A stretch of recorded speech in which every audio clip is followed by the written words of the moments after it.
traded my living for wanderer's woes. Feet on the earth, head in the clouds, I walk the world alone. Long have I traveled across these lands. Long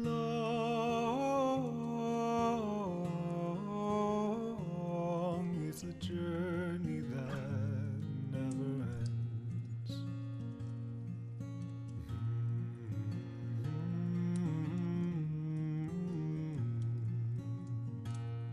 Back home there are farmers and blacksmiths galore, but out in the world I can be so much more. I've met mages and fae, I've met soldiers at war, and set eyes upon distant shores. Long have I traveled across these lands.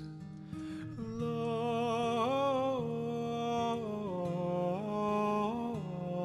is the journey that never ends.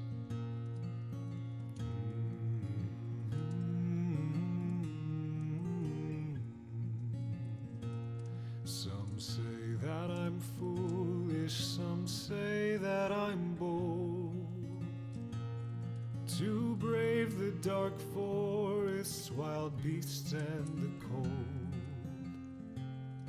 But I choose to roam in ruins of old and sing of their stories untold. Long have I traveled across these lands. Long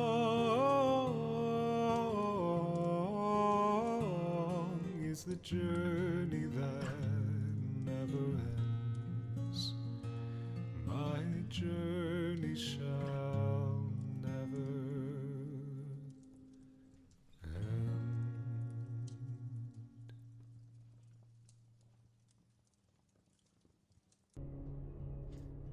Okay, welcome to the Stormcaller's Fury, episode 20. I know we're on the big 2-0 of our live episodes.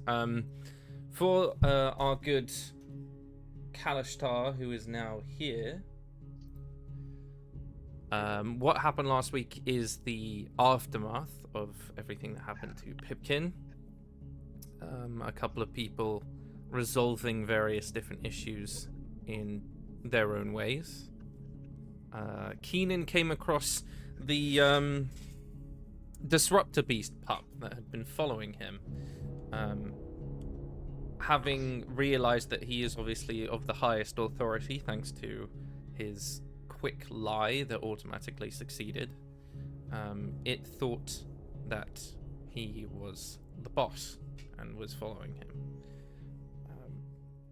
Along with the rest of the party, also finding Ludo, who was at the tavern with Branna, offering to give Pipkin's stuff back to him, to which he then tried to sell immediately back to them for increasing numbers of gold.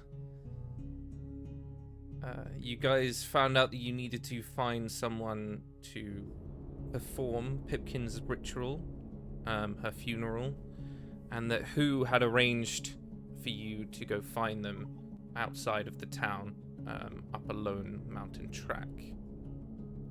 Whilst all of that was going on, Kozar was often seen talking with Branna about various different things, and it came very shortly apparent that they were mustering the forces of the different parts of resisting groups within Iron Ridge, to sort of force the brass worm out of Iron Ridge, essentially.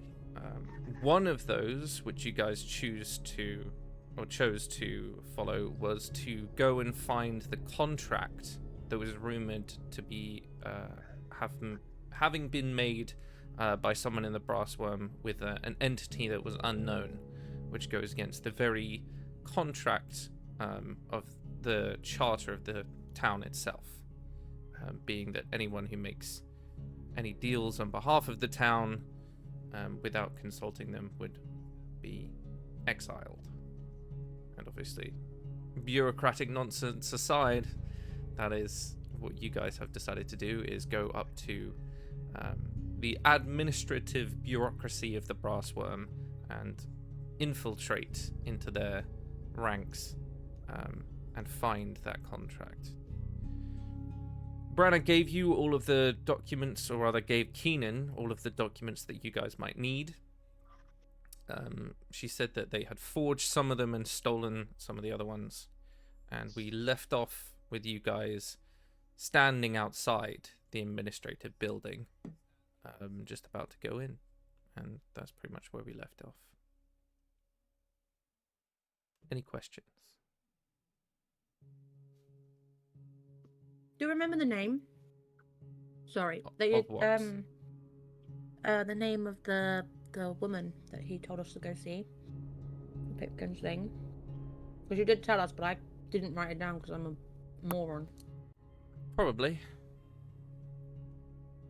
I can't read my handwriting. I did write it down. I don't have my notes on me. Oh no, I'm so sorry. We can figure it out later if that's a problem. No. Taylor, Tallow. Oh, tallow. Yes. Tallow. Hello. Something. Weed. Yes. She's Yeah. old and deaf. Tallow something weed is what I'm gonna write. So Yeah. That's what I just put in my notes. just be prepared for when I approach her and call her. Hello, are you tallow something weed?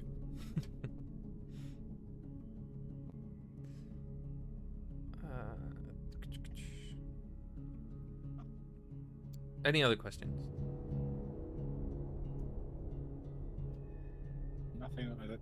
It will come up instantly, so when it comes up. Go up the general gist.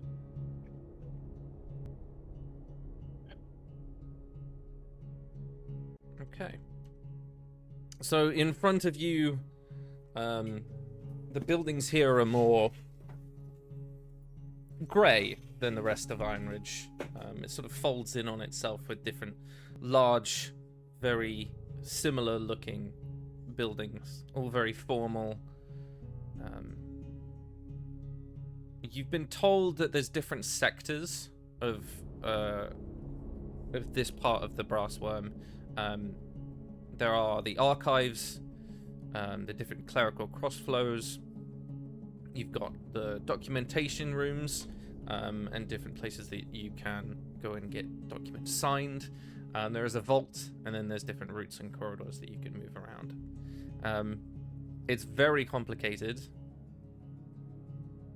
You guys will have to sort it out as you go. It makes no sense to most of you. Aside from that, in front of you is the gut of the Brassworm administrative building. It's very boring looking, and at the front there are two guards who are standing in front of a door. Aside from that, there's not much else you can see. Kozar is not currently with you. He said that he needed to go do something and was very vague about what that was. So it's just Shocker. the five of you. Do we see any of those like lanterns that reveal invisibility Mm-hmm. that they had before? No turning invisible. Gotcha. Okay, so, what? I was if- just if- gonna say, like, do we Go on. wanna split into like 2 teams, or are we gonna try and sneak? Well, try and sneak. I mean, do we want to sneak? Are we not gonna sneak? I have so many I questions. mean, how else are we gonna get past these guys? Wait. Did we pick up the explosives that they told us Branna had? No. And Branagh has them. Kozar said that they were planning. They had something for us for explosive reasons. Yes, they did. Do I think Kozar is going to get the explosives? That's why he's not with us. If you want, you can roll an insight check. To be fair, he did just say that he said, "Yeah, I gotta go do something," and that was the end of that conversation. That's a nat 20 on my new Keenan dice. You know 21. he went in a completely different direction. But he would be, aside from Nim, probably one of the only other people that would be able to carry all of the explosives. So, yeah, more than likely, he is off doing something explosive. Thanks. Team, gather around. We need to get our aliases sorted. We can alias, pretend names. I know what the word means. I mean, what alias? I don't have an alias. What aliases? Wow. This is what Branna gave us, and I've had a look through, It's my and favorite bit. we've got different roles. I think we can perform. So, I will start with you since you brought it up, Stephanie. Oh, right. Mm-hmm.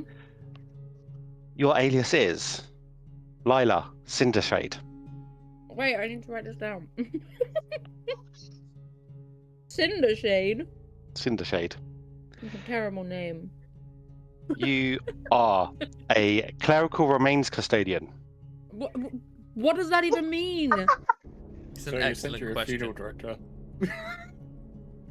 is that basically it? Roll an insight check if you want to try and figure out what a clerical remains custodian is. Sure. Lila Cindershade sounds like it should be a drag name. How dare Oh, you? 100%. That is a 5. I know nothing. Yeah, you don't know.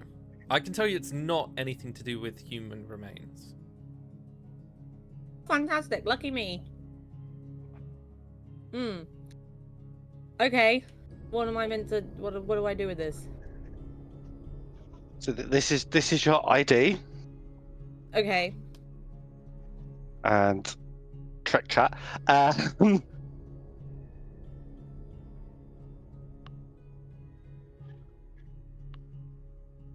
You can read it out. I'm not reading this out. That's too much writing for my baby brain. I'm going to fall over every single word. I can't even read the first letter. Mine's the not man might struggle module. Just a heads up. I'll try my best. So if you are asked, you are on assignment to review the remnant ledgers, and you have provisional clearance across shifts. You need to be handled with quiet because you are prone to outbursts. This is your character. Oh, That you are playing Persephone. And it is a dark grey pass, slightly wrinkled, printed on unusually thick parchment. It's coarse to the touch, and as if pressed from recycled soot paper. The assigned name, Lila Cindershade, is inked in neat block letters, but the ink near the bottom has blurred slightly, almost like some water damage. The title, Cleric Remains Custodian, Archive Tier Adjunct, has been partially scratched through and rewritten. Okay. In addition, I'm entrusting you with this forged piece of paperwork, which is the transfer approval form requisition of staff. And this you don't have to say anything, but when I ask for it, you will need to produce it. Okay. Okay, I guess. Sure, I'm sure I can manage that. You can see, like, she's not sure that she can manage. It's just like, yeah, no, it's fine. Yeah, no, gotcha. Just lying to her teeth. Next up, Nim. Are you ready Yeah. for this? I am, but can I just raise... Do we remember the last time I tried to act? We don't talk about that. Nim. We don't. Let's just not talk about it. It's you know. Okay. Then Keenan, continue. What am I? Who am So- I being? Nim, your alias is Halloween Mern. Is that correct pronunciation? Good. I don't fucking know. I made these up. God. And you are the auditor, Halloween. Sorry.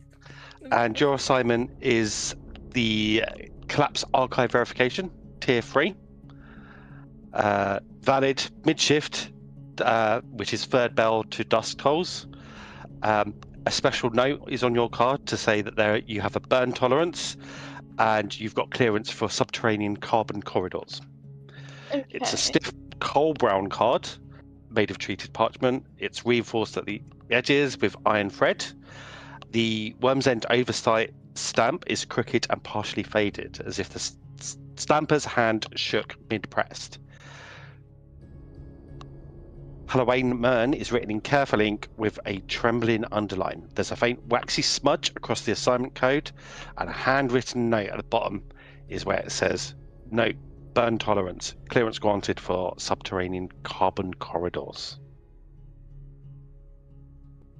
Okay. In addition to that, I am entrusting you with 2 pieces of documentation that we may need to produce. May not. I need to find them.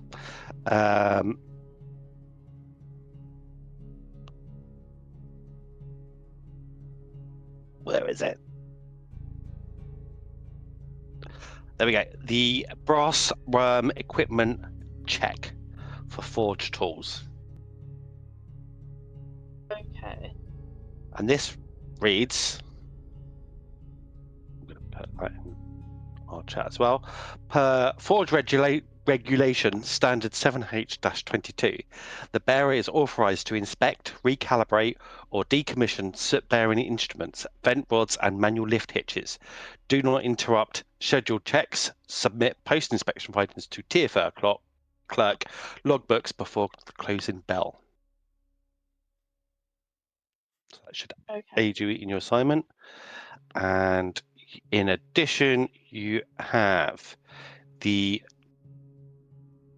transfer manifest for cycle 230. And this manifest reads as follows.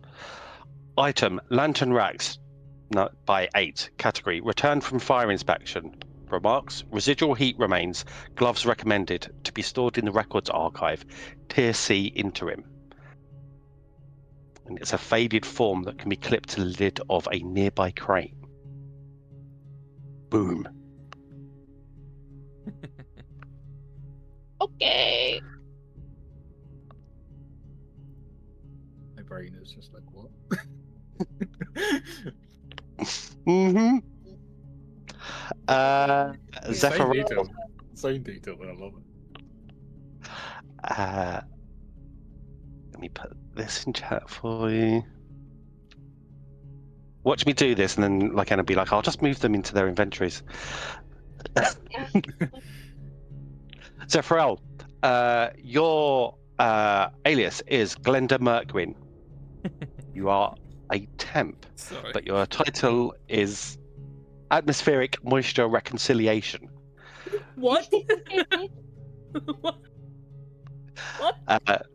Reconciliation intern. Your pass number is T-03F, and your assignment is pending approval for stairwell access. Shadow form duty denied. It's valid. Pending notes. Supervisor Mr. Jindal is currently suspended. This is a laughably thin card, clearly printed on the back of another form. The word temp is circled 3 times in red ink. Your role Atmospheric moisture reconciliation intern is underlined in wobbly script with a footnote that reads, Supervisor Mr. Jindal currently suspended. Does that title mean anything to me? If you want, you can make an insight check. Let's go. Okay. Inside. That's something I can do, maybe? That's 19. An atmospheric moisture reconciliation intern is someone to reconcile moisture is to condense it back into water. Essentially, you're an intern in charge of something to do with condensation. It's a very deliberately long title, and it means pretty much nothing. Okay. It's obviously overly bureaucratic for a reason. Zephyr looks relieved that by having the word intern on her ID, it probably means she doesn't have to know as much as everybody else. That's what she's thinking. I would go as far to say with a 19. You get the idea that this wasn't actually, it's not forgery. It has been reassigned to be given to someone. And you have a guess that atmospheric moisture reconciliation intern is a made-up role and was probably created by Mr. Jindal for whomever his intern was to be, and might be the reason why he is currently suspended. Oh man, Mr. it was a Jindal. Nepo kid. It was a Nepo baby.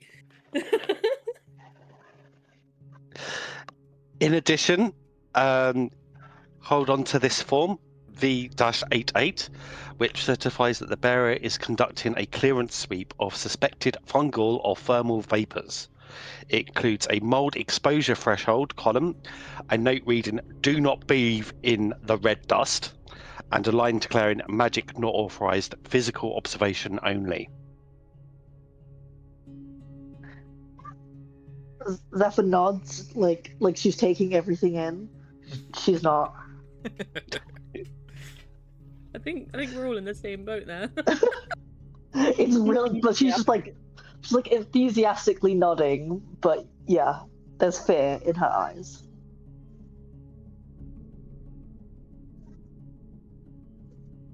Alan, your alias is going to be Diran Maresh, and you are a floor-level cross-inspection adjutant, pass number X-990D-E. And your assignment is Joint Access Evaluation, Structural Drift Record Keeping. It's valid first bell and adjusted audit schedule. There are notes on the card that say, per physical authorization, note the use of a cane for mobility issues. Okay. And it's on a sharp cut, well-maintained card that's pressed from dark parchment and inlaid with faked copper filament. Your job title is precise, bold, and bracketed with narrow lines, and a small sigil of crossed hammers and styluses sits near the bottom corner. The seal is perfect. The ink has not bled. There are no smudges, but someone has written it in small black letters along the bottom edge, cripple.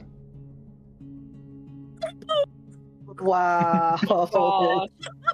Harsh. Just come out of surgery. That hurts. Bit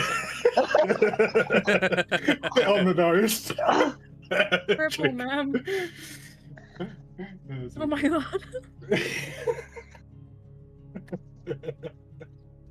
Right, so I'm basically the note keeper. I have a cane, and I'm a cripple. That's the Cliff Note version. I'm going to read through it in detail.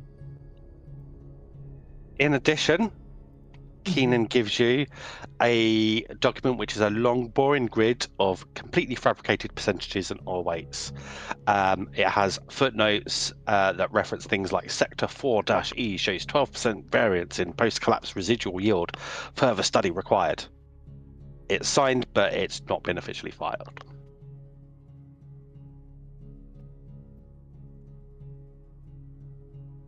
And finally, if you have to refer to myself,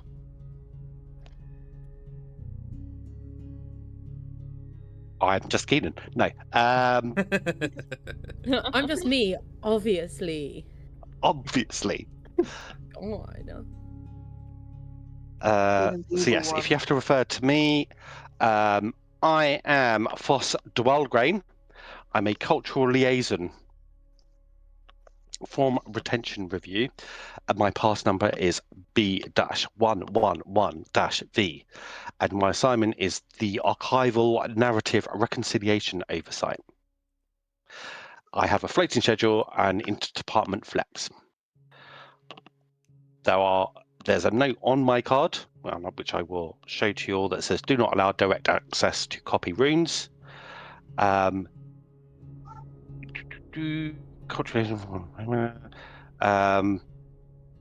is a cartoonish miniature worm sigil drawn in charcoal on it. The assignment box, there's several words crossed out and then rewritten. So it looks like the form's been reused. The paper's stiff and it smells faintly of old ale. And there is one final document which I will pass around for people to see, but I will hold on to, which is a witness declaration.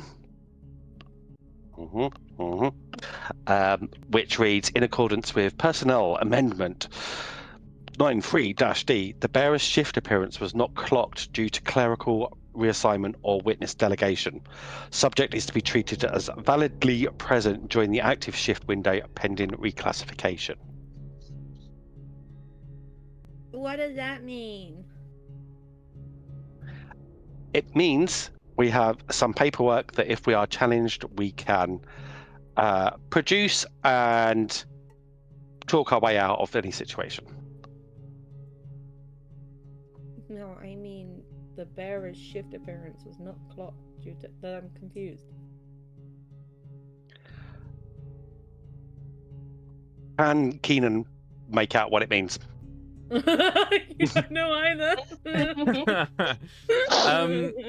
It means that whomever this was made for, the shift in which they were meant to be working hasn't been changed, and due to clerical issues, and you are to be treated as able to be wherever you want during the active shift window, pending reclassification.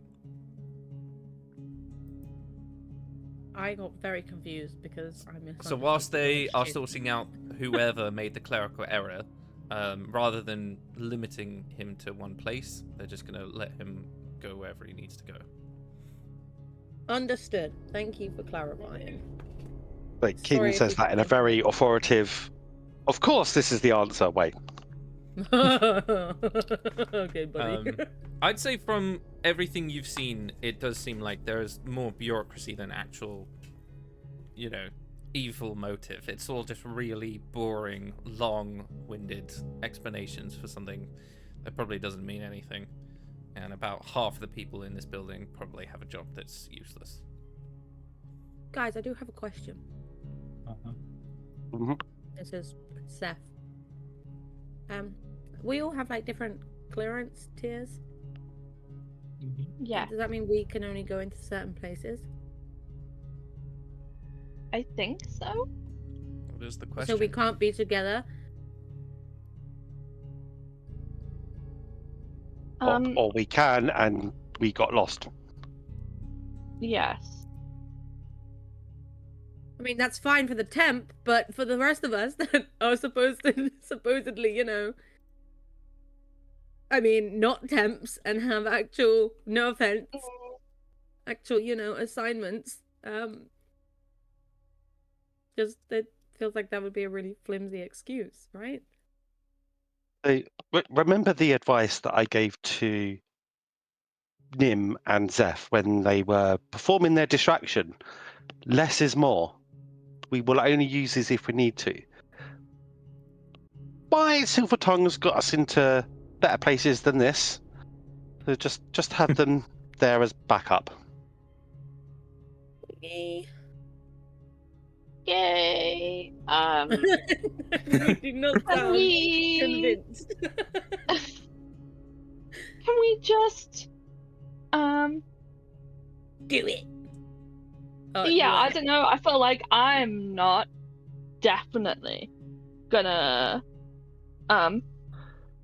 yeah, I won't refer to any of you by any name at all, so I don't I'm fuck just it gonna up. refer to you as, hey you there, whatchamacallit, the guy with the face. That's who you shall Yep. all be known as. I think obviously not me because I'm used to playing a role, but I think you should all practice before we go in. Of course you're used to playing roles, kinky son of a... I'm used to acting, Son of a darling. crazy Oh. I mean, am I he is wrong your though? husband. You Putting shut on a your show. whole mouth. Putting on a show, Your maybe, but whole mouth, Nim. get my husband's name out of your mouth. You shut up. It's not legal. So I suggest we go around the circle letting you introduce yourselves as your alias. Do I have to And use a he's different voice? Because I don't want to. Not if you don't want to. Can I just growl at people? It Less says is that more. people should not talk to me. Can I just grunt at people? I feel like that suits me. As my role. It says like handle with quiet, prone to outbursts, which you know. That's me. Grrr. Excuse my husband, he's very loud. Can I do that? Can I just grunt at people? Yes. Okay, that's my plan. Less is more. Basically, just a neat trick with a cane. Is that just You're just a pimp. Like, I'm sorry. The second he said you had a cane, I was like, oh, he gonna be pimp walking. Also, do you have a cane? Would you like to use one? Would you like to use my staff? It's not really a cane though. It's a staff. If I guess any form of stick would be fine. I don't think they'll let me use a longsword as it. I'll be honest. It's a bit. That is another thing you guys would understand, that most of these people wouldn't be carrying weapons, so you would have had to either stow them away or give them to Branna, depending on if you want to try and hide one. That is a completely different issue. I'm just gonna look something up quickly. All I have is my staff of flowers. How long Hang do you on. reckon we'll be in It'll offer here? you as a cane. It's not really a cane. You have no idea of how long it's going to take you to get in and get past and get... the longer you're looking at these items, the longer you think this might take some time. Yeah. I would also mention that obviously some of you can't be wearing armor. I was about to say in character. I was Unless you want literally to about try and blag your way as ask. to a reason you would be wearing armor. You can try that if you want to. I'm not going to force anyone not to wear it. But you were also given a bunch of very nondescript looking, different coloured ash smudged robes. Depending on what department you're in, changes what colours and badges you wear. Aside from that, they are pretty standard clothes.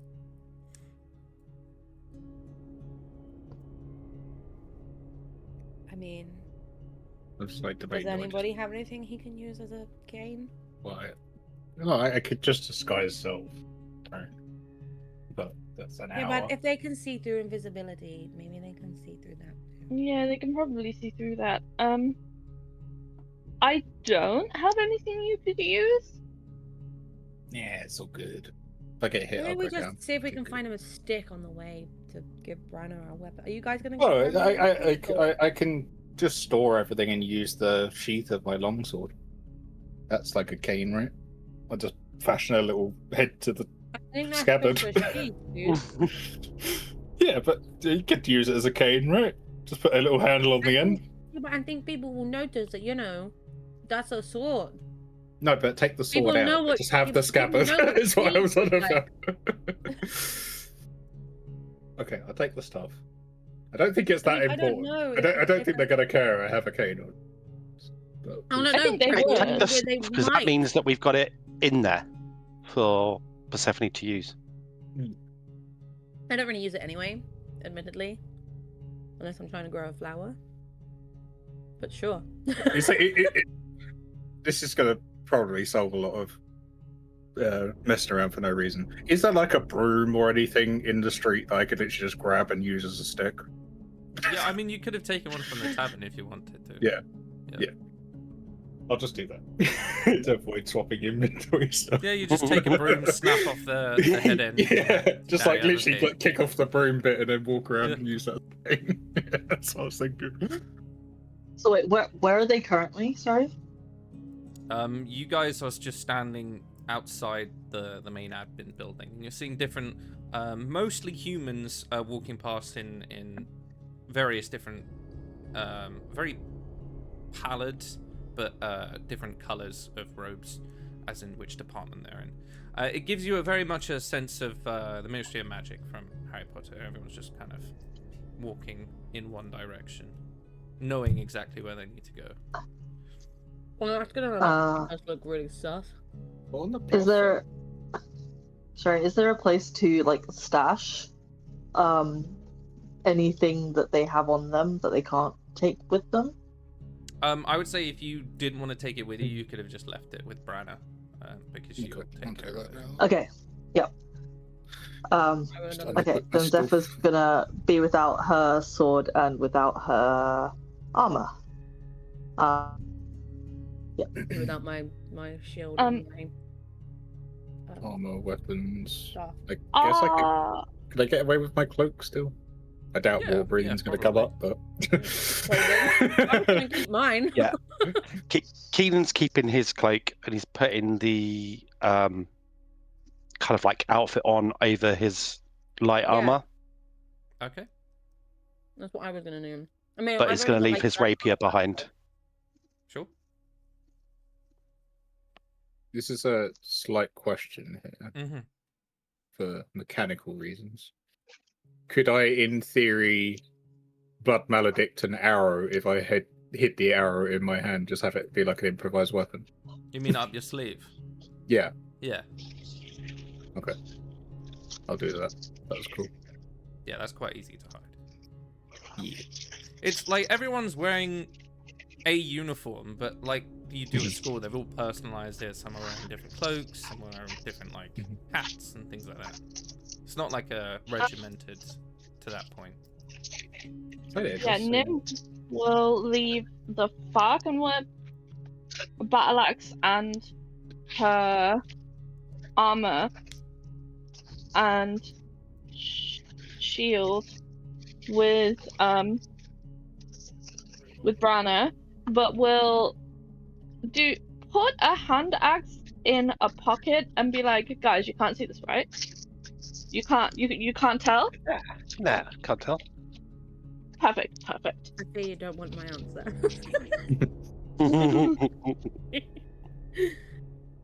Oh, I'd have to leave my crossbow behind too.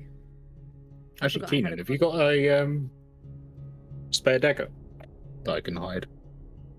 Put it Yeah, in your I mean- hair. Oh my god. Sorry. Yeah, Keenan- I was going to say do that, do like the hair bun thing. Yeah. Which is in his like clothes and like down his trousers and like pulls out a dagger. Is like, I've got more if anyone wants them, but like, I'm Okay, happy to fine. walk them I'll in put and one give in you my to them hair. once we're inside. I'll put one in my hair. I got big hair.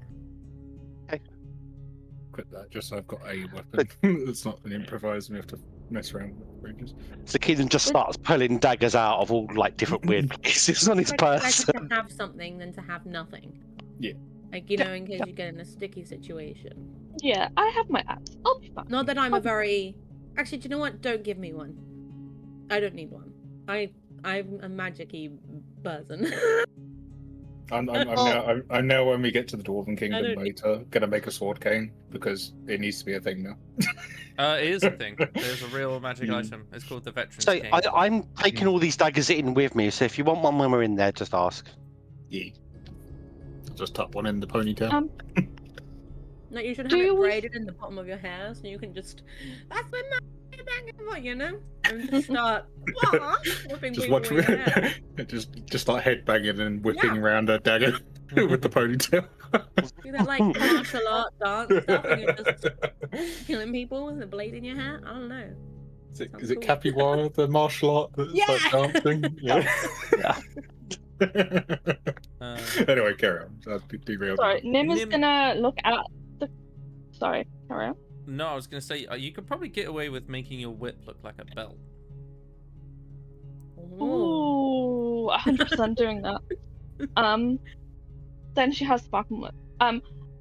Nim is gonna look at the pile of clothes that Keenan has and like look at their little ID badges and be like, do we reckon the clothes match the color of the badge? Like they're all slightly different tones. Like mine's brown. Do I think it would be a safe bet. brown? Okay, give me some brown. It's gonna blend into my skin. It's very close to dark purple.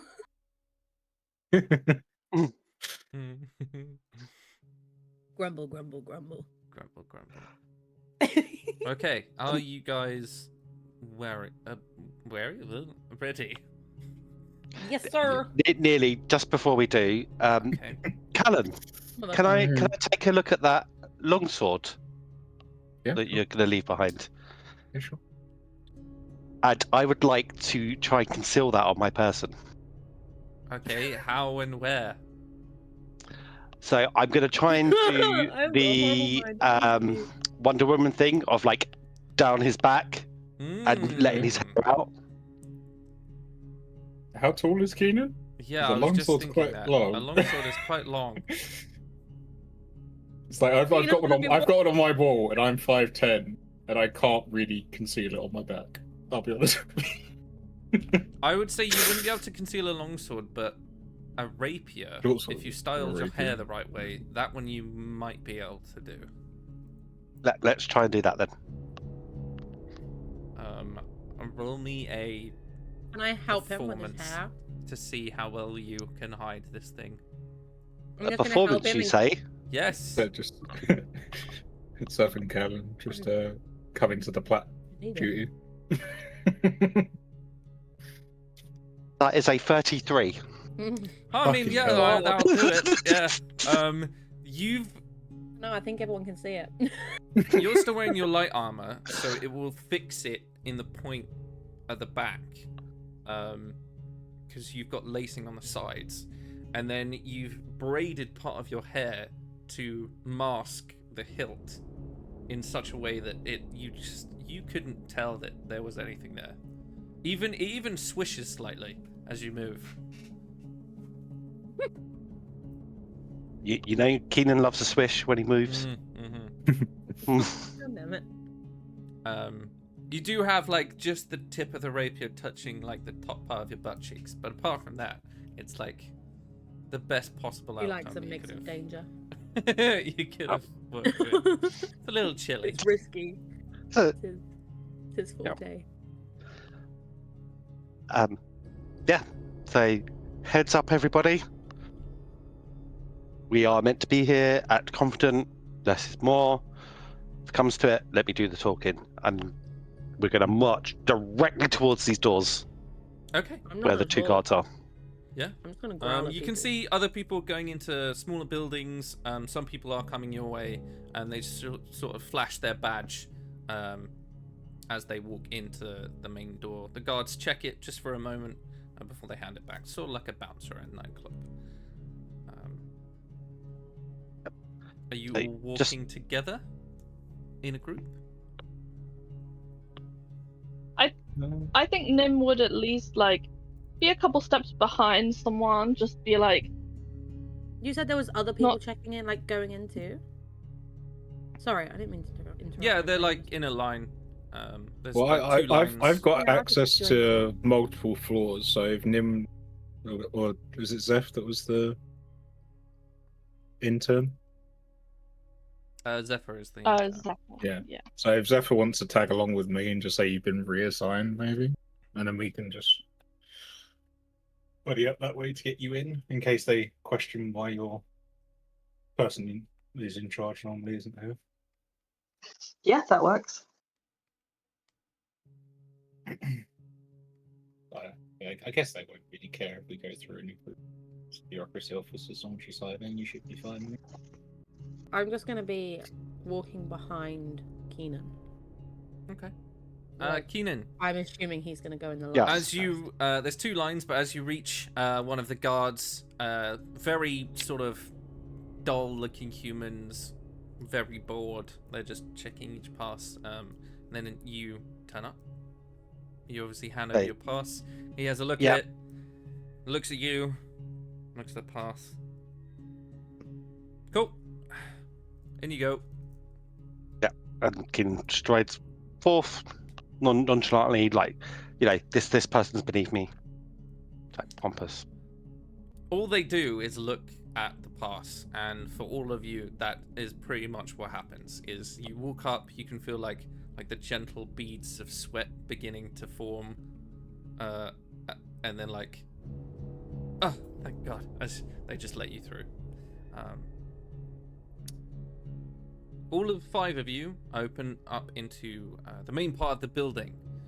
It looks very much very procedural. There's various different rows that are marked with soft lines across the floor, all in different colors. There's 6 different doors in each part of the room, and then one on the far end. At each door there is a desk that has a person sat at it looking at some paperwork, and you can see a long plumed quill of each color sitting in an inkwell at the top, and every now and then they'll write something on a document, pass it in. The people that followed you in all go off in their various different directions. From what you got given from Branna, you would want to potentially go into some restricted sections, so maybe the archives, or most notably the vaults, which each of those are marked on a little, very beautifully presented information board as you walk in, with each different color on it. The vaults are purple, and the archive is brown.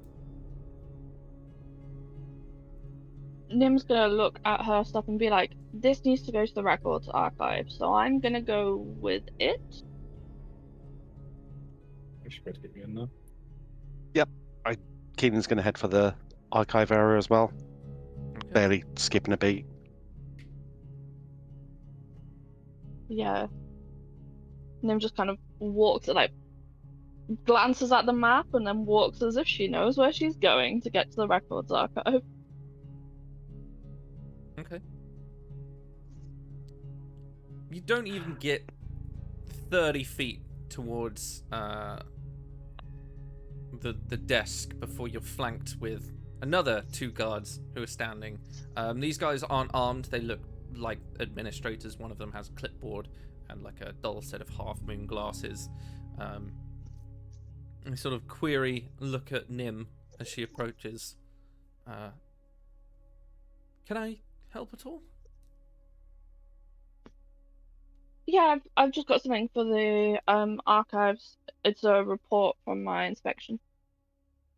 Oh, okay, wonderful. As per the new procedural rules, cross-divisional access requires segmentation, so no more than groups of 3. I saw you came in with a bunch of other people. I'm not sure if you're with them or not, but standard intake procedure under the Worms Workload Division Protocol. So, Oh, no, that's fine. It's just me and him, and she nods at Keenan. And our intern. Lila, keep up. I'm muted. First of all, I'm not the intern. I know. Second of all, I was gonna go to the vault instead because I realized what I have on me. And that You've already says said the word personnel Lila, are so assigned. it's... Yeah. Yeah. What did... She's just gonna roll her eyes and grunt, like she usually does. That's her character. That's the role she's going with. She's just gonna roll her eyes, shrug one shoulder, and grunt. Okay. So the three of you move past that desk. Once again, they check the ID, sign a form, give you each a piece of paper, and open the door, and you guys move in. The corridor that you three step into smells a lot of paper and mildew. It's like a long line that opens into various different doors. You can see that there's glassed windows, so you can see in the inside, and it looks like essentially what you'd expect. It looks like a forgotten library. It's just crates of documents, filing cabinets, bookcases with scrolls, and just a very long line. You can hear like muffled footsteps, and then different people moving across. At the far end of the corridor, there's a lone oil lamp, and behind a grated window, a human clerk is sat behind a steel desk. You can see he's sorting different envelopes into different wooden trays. He's got big glasses on, and then as you guys approach,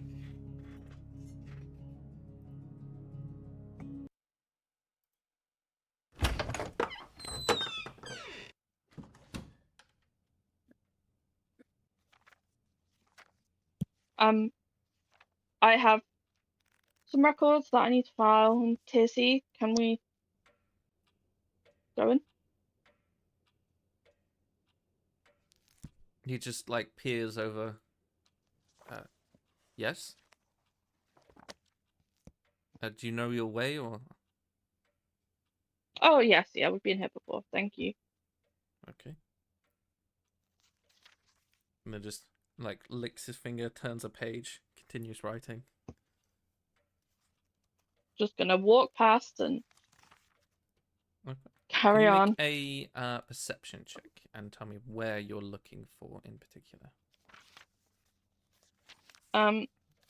She's gonna try and do it like quite subtly, but she's essentially looking for a sign that says interim because that's what it says on this note.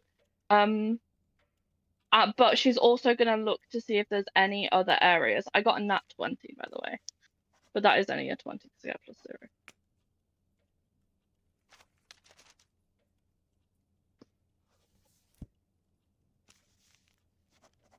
Yeah, you find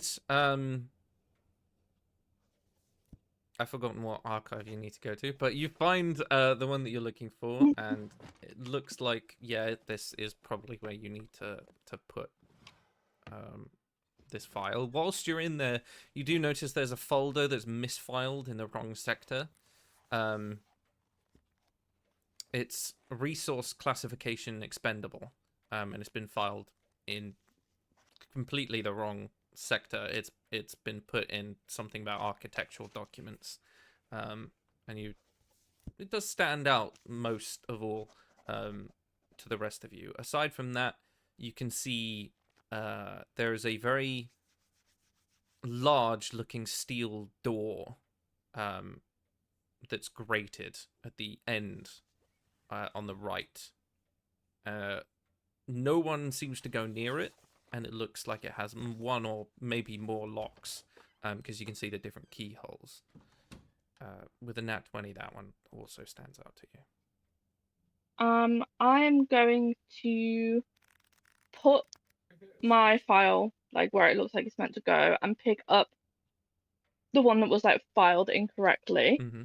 Have a quick flick through to see if it looks like it is what it says it is on the outside, if you get what I mean. Like, if it claims to be, I can't remember what you said, but just check that it all like matches and there's nothing different inside. It is a manifest of names that have mainly been redacted. You can see a lot of reference to Tumber Hills, Green Hills, Stonethorns. A lot of them have red marks next to their name. There's a check mark in some of them, and then some say like no familial claim and then cleared and things like that. Okay, I'm gonna keep hold of that. And then I'm gonna walk kind of towards the locked door. Mm-hmm. and see if it's got any like signage outside it. No. It just has like a number next to the door. It's the red number 9. Ooh, okay. Can since I have no idea what I'm doing here. Seth is just kind of plodding along, like sort of between Keenan and Nim. Can I cast Detect Magic as we're walking through? What are the components for Detect Magic?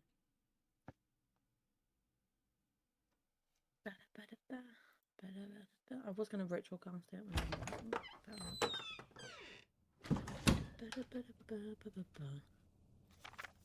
Oh, it's verbal.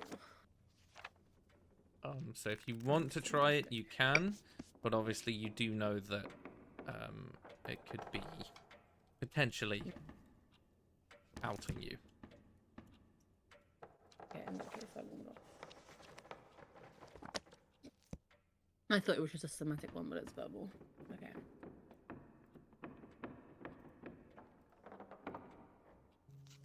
I actually have no idea what I'm doing. So I'm Many locks on this door? You obviously you guys are closer to it now, so you can see there are 3. I'd say without even needing to roll, you know that each one is considerably harder to unlock than the last. It's like a fail-safe.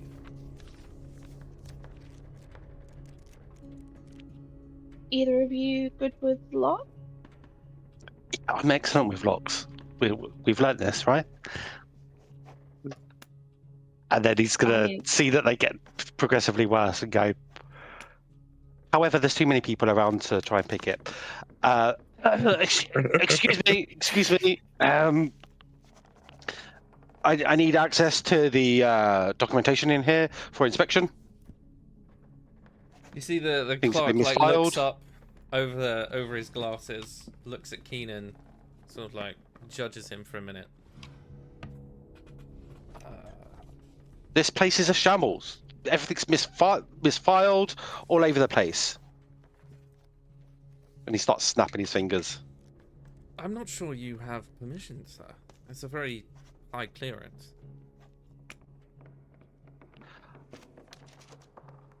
I'm an Even- auditor. I have permission to see these things. And I'm her cultural liaison, and there are sensitive documents that should not be out in the open, and I need to make sure that they are kept behind these doors. Make me a deception roll. Well, pick one of you to make a deception roll with advantage. Yeah, I only have a +2, and I think you probably have more than that. Yeah, I've got a +8. Then yeah. So that's a 25. Okay. Oh, that you said with advantage. Yeah. Yeah, it's a 25. Yeah. They got a 19, so that was good. You got more than that. You see, he like peers at the two of you. Of course, sir. Yes, right away, and then just begins unlocking the door, and then opens it. You can see it's very heavy, and he sort of has to shove his weight behind some of it as it shifts the door open. It looks like a very similar room, but a lot of the drawers in here, or the bookcases, are also got a lock of their own. Aside from that, you have free reign as he sort of goes back to his desk, and you guys close the door behind you.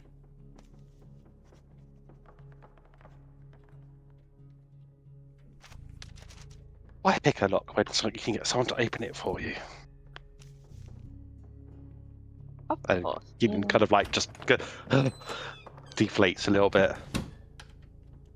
Let's do a search. Also, you guys might want to take a look at this, and she like passes them the file that is clearly essentially like halflings that have been kidnapped. Sorry, I'm not in character anymore. I shouldn't still be just grunting. I just instinctively Just went, huh. um. Okay, so clearly they're disguising things as other things, which does not really. I don't know what we're looking for. I'm not gonna lie to you guys. I kind of blacked out. I don't know what we're doing in here. We need to find anything to do with contracts, anything that we can blackmail people with, anything that we can use against them. But that there was like a contract that everyone was after, and then we were gonna. Yeah. Are we alone in the Contract- room? Just double checking we're alone. Yeah, in here. you're completely alone. Okay. If you guys, I was just like, we're someone- having this conversation out in the open. if you guys want to pick someone to make an investigation check, you can, and to try and figure out what each cupboard is. Sure, it's not gonna be me. I have plus nothing. I also have plus nothing. I have a It's just- +2. It's better three than there, isn't nothing. it? You can have my guidance, buddy. You can have you have a little poop on the butt from a tail and get some guidance on you. That's a 14. Thank you for the guidance. You're welcome. Okay, so the left I don't think cupboard we've- is after some rifling around in the main sort of drawers in the room, you find a codex for how the cupboards have been arranged. The left cupboard is internal instruments and complicit oversight. The right cupboard is physical assets and contracts, and the central bookcase is ledgers, reflections, and codices. Each one has a lock. Yeah. on it. I don't want to be too confident, but the one that's called contracts, maybe. But also, think, maybe we should just check the others out just in case, because as we've noticed, they hide things that aren't in the. We That's can true. take one each. Yeah, one each works. I mean, I might need a bit of help with this lock. Yeah, let's have a go at picking the. Let's start with the one we need most, the right hand one. Okay, make me a thieves tool, please. Which the is That guys is guidance a work for that? Oh, sorry. 25. Never mind. okay. Within it are 3 lock drawers that have like different glyphs on them. At the top drawer, you find a reference to a glaive and its rotation within Sylvastria. There's a lot of references to ablation complete 4 units consumed, residual aether sufficient for containment, subject unsuited reassigned to kiln, contingency locate wild gifted successor. And there's a small silver emblem with a flame coin that's tucked inside the drawer.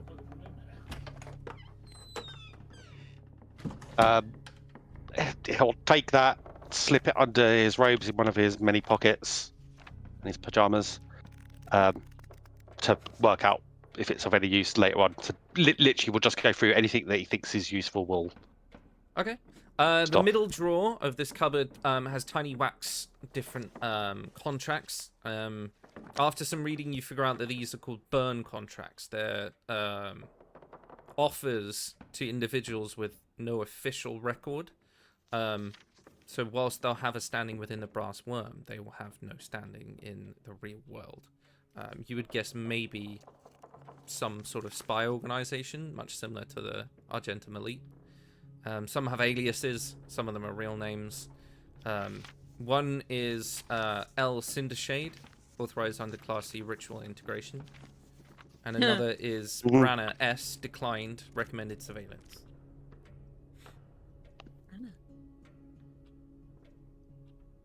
In the bottom drawer, you find some tools that you would guess are maybe used in, or Persephone notices actually, that these are ritual tools. A lot of them are scorched. One of them is has been molded by lava. You can see what looks to be an obsidian scalpel and the shard of a horn, you would guess, to the best of your ability. There's a piece of folded cloth that has a load of teeth in it, different tokens, a couple of halfling braids with purple ribbons. Aside from that, not much else. Seth is going to take the halfling braids. Okay. And you said there was teeth? Yep. Teeth, stone there anything- tokens. She's going to take anything that looks like it came off of someone. Yes. So like the Fair enough. horn too. Because she's going to bury them when they do hit Yeah. things. The horn you would guess would either come from a tiefling or a devil. Some sort of Cambion. It's definitely something with very similar anatomy to your own. It's not an animal. Okay. Yeah, she'll take all of the things that look like it's come off of any, even if it was an animal, she would still take it. She'll pop it in her bag because she wants to bury them too. And we will switch over to Calantha and Zephyral. Where are you going? Or where do you want to look for? You don't actually have to go to the vault. You can look for somewhere else if you want to. But what are you doing is you see the three of them sort of disappear into the archives. I think with my clearance, I can go on pretty much any floor of the place, right? Am I reading that right? Because I'm multi-level evaluations. I can't answer that for you. You'd have to find it out. Okay. I guess I'd probably go up to the clerk guy at the end of the hall, if I'm remembering correctly, and just ask if there's anywhere that's due for inspection, and just see if I can kind of snoop around a little bit with my clearance. Mm-hmm. Zephyr will follow, kind of making sure to stay like 1 foot behind Callan like all times, just to kind of make it clear that she's not like just like kind of playing up the intern angle. Yeah, and I'll just like chuck a couple of papers back, like holding them back, like towards you, just to hold, just to sell it a bit better. Okay. Make a persuasion roll with advantage for me. That's a +0. Let's do this. That's a 10.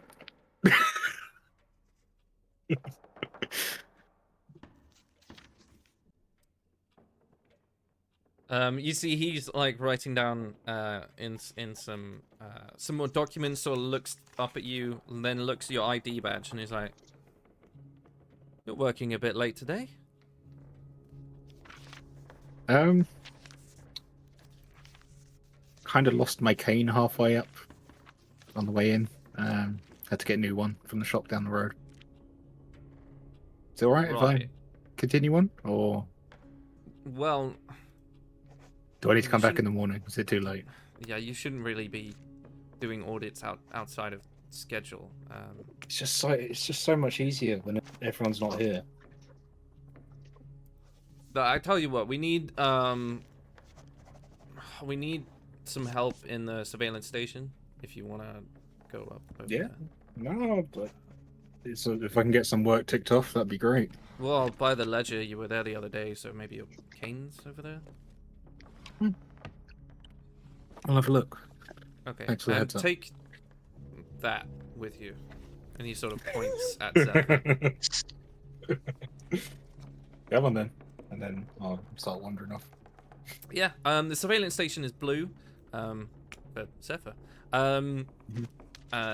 The name on the as you're like moving up, following the blue line, much like in a hospital. Sorry. As you're So following the blue cool. line, I didn't realize that until it came out of my mouth. As you're following the blue line up a load of stairs, and then you move into the next one, and then the next one, and this sort of just leads on and on.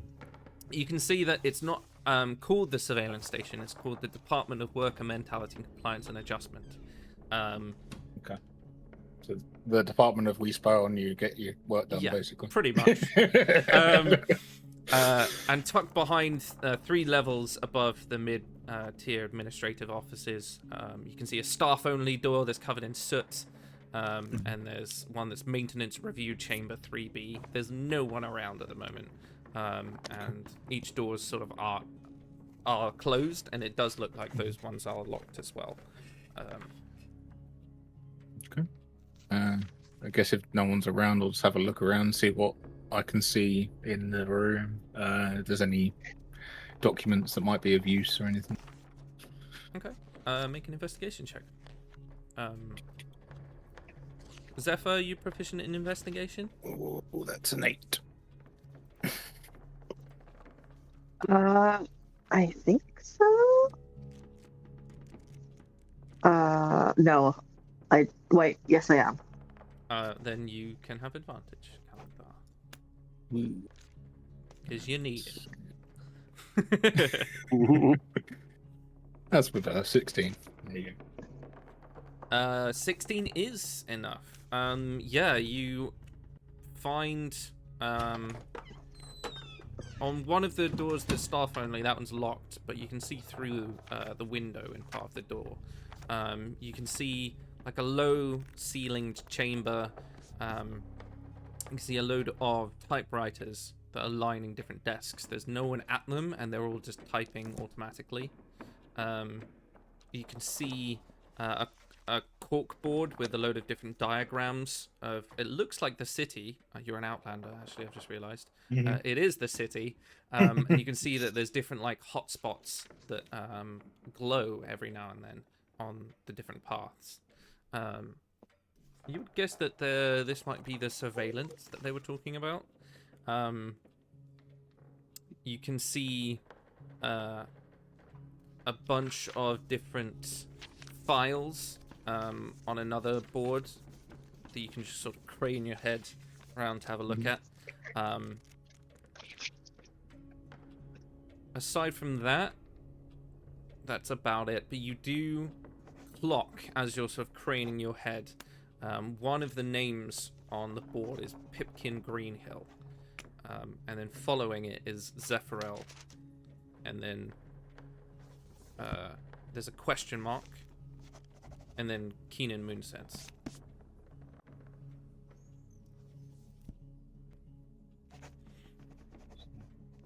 So,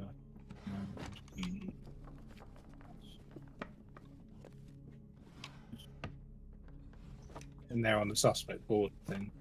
Yeah. Yes.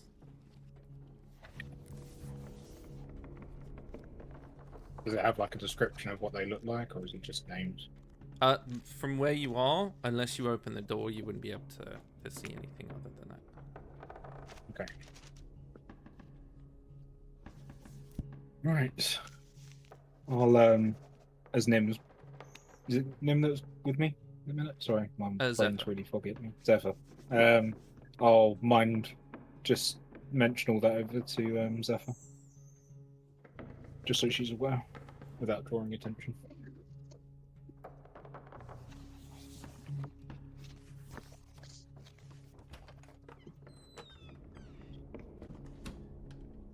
Looks like we might be in a bit of trouble there. They've marked us in key location. Do they recognise any other locations that the city map, like the warehouse or anything the other week? They're moving, so you'd guess maybe they're moving. people. So it's probably like the watch. I Yeah, guess. could be. Yeah. Right. Is there, judging by what we were planning to do, because obviously I'm a little bit out of the loop in some regard, is there anything that would be of note of where those dots are moving for what we've been planning and skulking around? Like, is maybe like Tyver's workshop listed like near one of the dots or anything like that, or?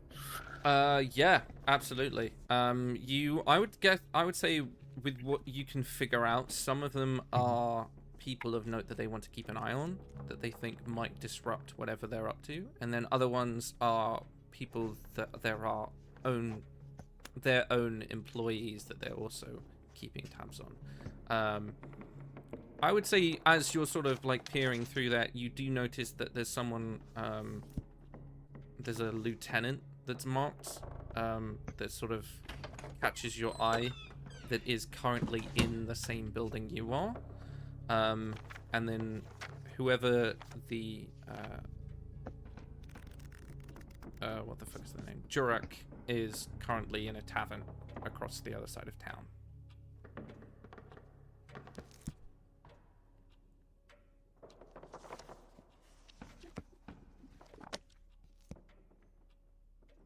Zephyr, what would you like to do? Zephyr, is there? Sorry, I'm a little bit out of it. I'm feeling a little bit sick. Is Zephyr able to see like anything else of interest, like within the room? Not, like I said, the door is locked at the moment, so you wouldn't be able to get into that room in specifically. Mm-hmm. If you'd like to go in, I can try and help on that front. I'm just like, do I have anything? And I'm like, I don't think I have anything.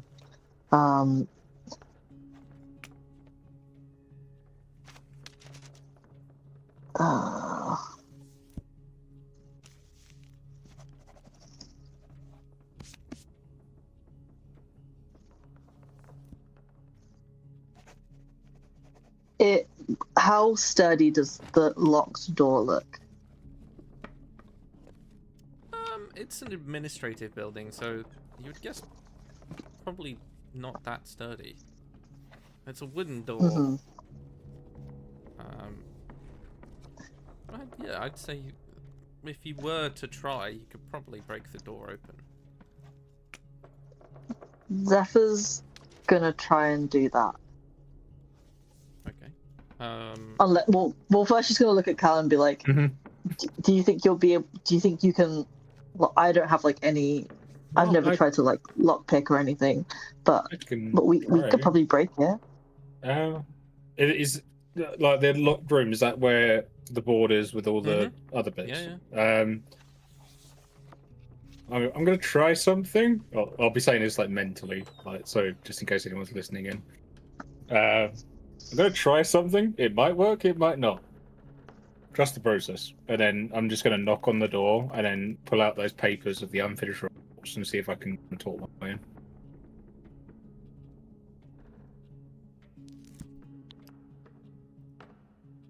He's just hoping this is reports of them tracking people and not just random reports. So what are you doing to try and open the door? So I was just gonna knock on the door to the people that are in there and just be holding up all of the unfinished reports that Keenan gave me and see if I can kind of use that to blag my way in, if you will, because they've not been signed off. You don't see anything happen until like two very big rimmed glassed eyes sort of poke out from underneath the lip of the window, and you can see like a dwarf who's quite old is sort of peering up and like looking, trying to get at the window before you hear a soft click and they open it up. Apologies, I know it's quite late. I've got a large amount of these reports that haven't been fully completed. Is there any chance myself and my intern can come in just to review things over for a minute? It's a bit cramped out here. Of course, yes. I'll take those, and he just begins like flicking through it, and you guys have free reign of the room enough to, if you want to try and subtly look at some documents, you can. Yeah, I'll just be glancing around as we move, but I'll let Zeph do her thing first, because I've got a bit of free reign to begin with.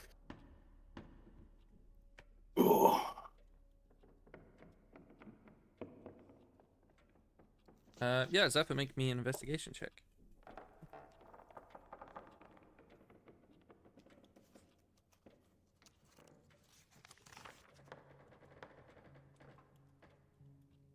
You're muted, Zephyr. Sorry. That's an 8. An 8. You're desperately trying to not be noticed, so you're sort of just grabbing random documents. Some of it's like some labor allocation for different halflings that are under their quote unquote care, to do with like agricultural productivity and like tunnels and some transfer slips for cleaning, and that's about it, unfortunately. Could I have a look around specifically with like the whole collapse point 9, if there's anything on that? Yeah, make Regards a what happened perception on check. Perception. It's a 13. Okay. You see on one of the boards, there's something named Project Molten Cowl. It's a dossier from WORM Tier 2, as in worm. It's got a lot of different references to preparing candidates for spiritual assimilation via an infernal conduit. The results show that most people will need a natural resilience, so maybe halflings, dwarves, tieflings. Halfling experiments, not that productive. They will need... there's an outcome that shows that they will need a successor that is... what's the word? Sturdy enough to accept the conduit. You can also see next to some of the names, there is one that's Swiftsong Zephyral, as you saw. There's a note that says possesses elemental potential, airbound, caution unstable. There's experiment subject Dex of Latchmill, augment trial refused. Emotional dissonance unacceptable.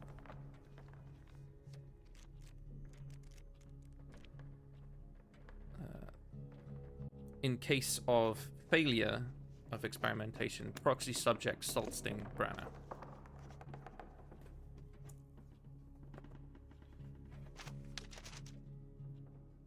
And then someone's obviously scored out Saltsting and written her married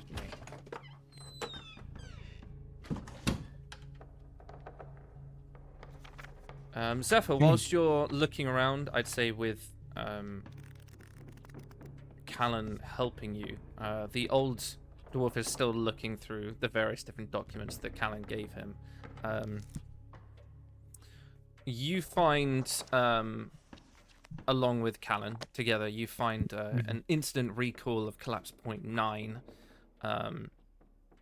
It says subject K Misthaven, unregistered dream entity linked to non-dwarven psionic contacts.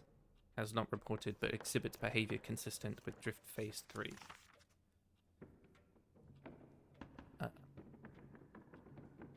Aside from that, there is subject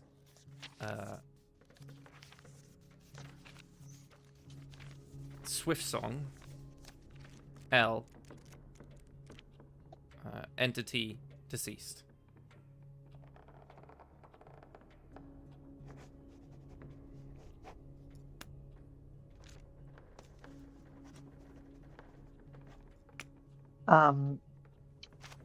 These papers that they can see on the table, I guess.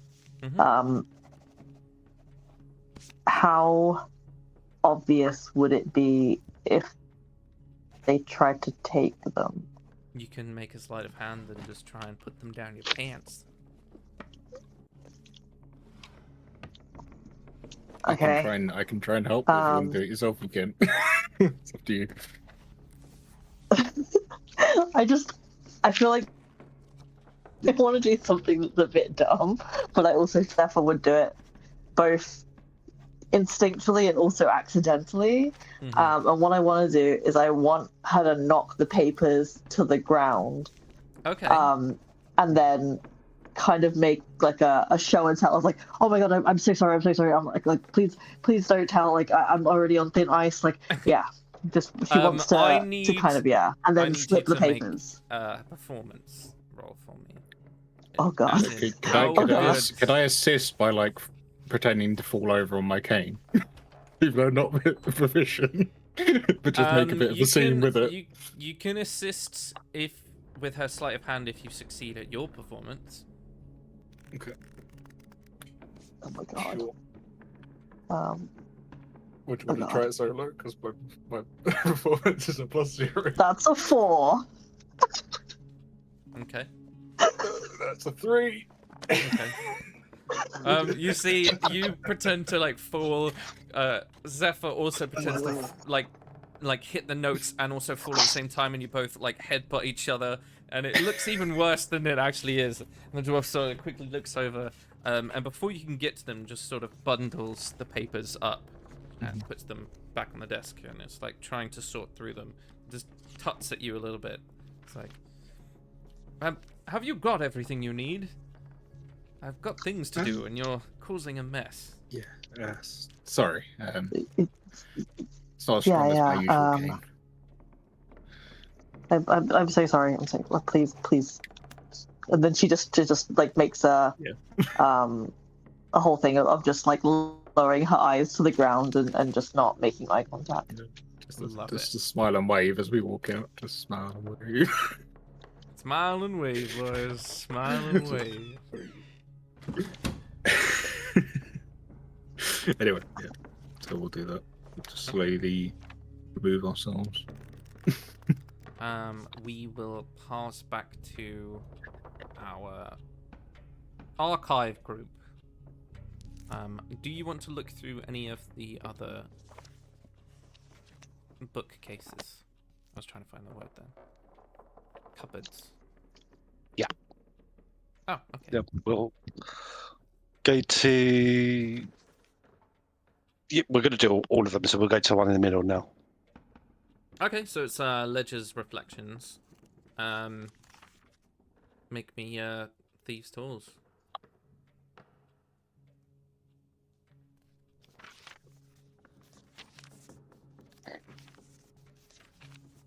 That is a 10.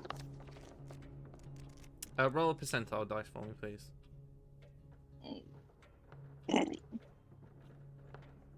Don't let me down, dice.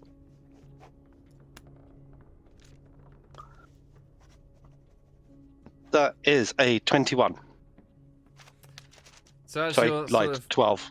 gently moving it around, it just, you hear like a deft snap, and like the piece of metal is stuck inside the lock. You're like, oh, fuck. You have replacements, but you've rendered this lock unpickable. So if you want, you can move over to the other bookcase. Yep, Does let's it see that. look like I might be able to like yank the door open?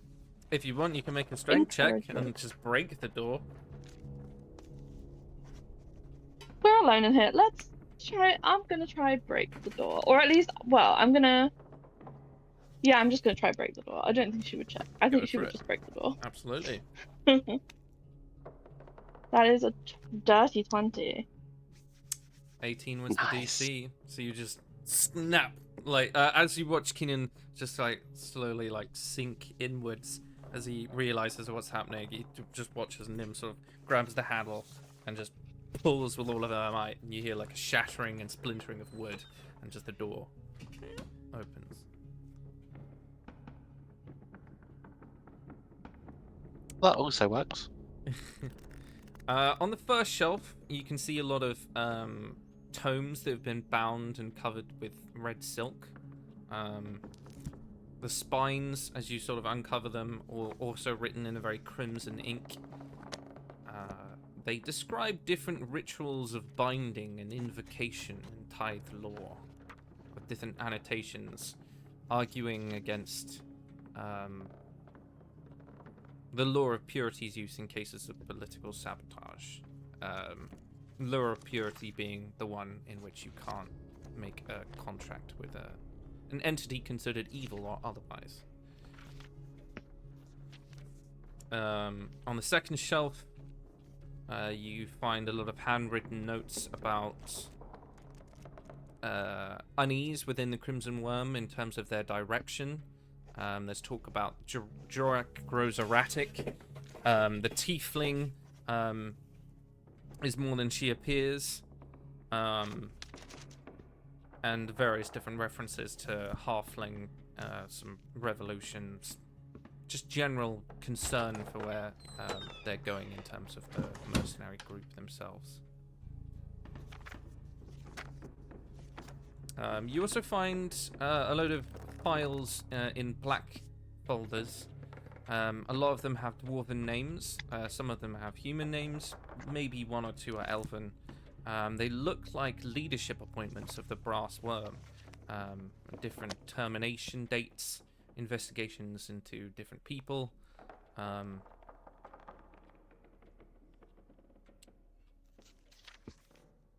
there any names you recognize? Yes. What the fuck is his name? Waith Whistle is the current running main owner of the Brass Worm Consortium. He has a 52% share.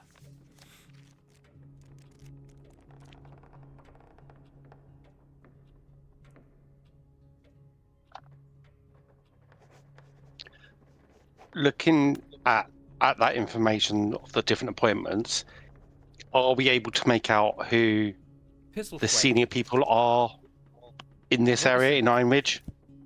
Sorry, what was the name that I gave to the noble? Was it Lord Castley Pisselthwaite?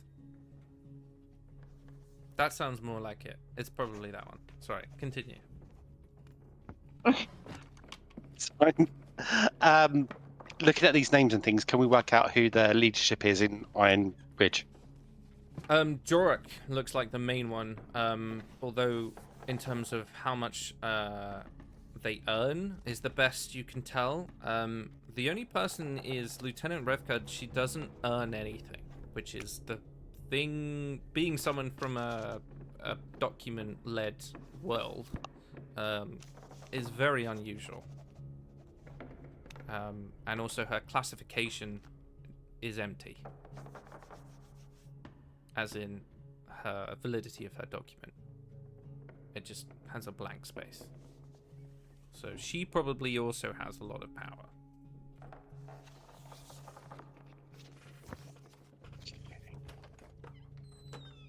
And specifically, one more question, which is a reach, but I'll ask anyway. Kind of like head of security for the building, like head of the army, head of security. Head of security for the Brass Worm currently is Lieutenant Redker. Okay.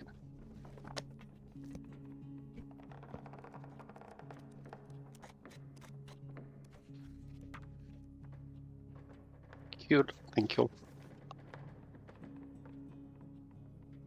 Should we try the last bookcase? Yeah.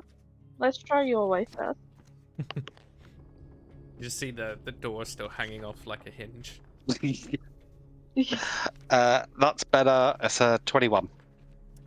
Yeah, very easy. You just open it up. This is the left cupboard, which is internal instruments and complicit oversight. You can see files different of different demarcation, like 032BR through 0421GR. They've all got different old rulings and revoked mandates of the town. There's different ethics forms that look like they've been shredded. A lot of former adjudicators of the town that are now listed as retired or excised. A lot of pages are quite redacted. You find intercession requests from other kingdoms asking to perhaps help out the town of Iron Ridge that have all been denied. And a load of formal requests from lower tier clerks attempting to object to the system. And all of them have been stamped with review pending, delayed as per override 1C. One of them has a memo written in a penned hand that says burned after reading. Useless. There is also what looked to be an external, a record of an external interest sent to various different places for interplanar inquiries, which are traveling between planes. You can see different ones. One of them has a crude trident sigil. One of them has a tree, and a couple of other nondescript symbols that you don't recognize. There's reference to flame walkers, an entity of record known as Ethereal, and a half-blood agent tied to House Masmir. It says, "Do not engage without clearance." I immediately, seeing the name Masmir, I'm like taking, opening, reading. Yes, there's reference to a half-blood agent. It doesn't say what half-blood she is. You would guess House Masmir, she's probably a tiefling, which means she has demon blood. It's references to their comings and goings until about 2 years ago, where the observations of where they are and have been sort of disappear. She is probably around 25, 26 years old. She's 6'1", and has dark red skin. Does this remind me of anybody? Not as far as you're aware. Okay. So I'm gonna like slip this into wherever I can. Essentially, this is something I'm keeping. And that is all the cupboards.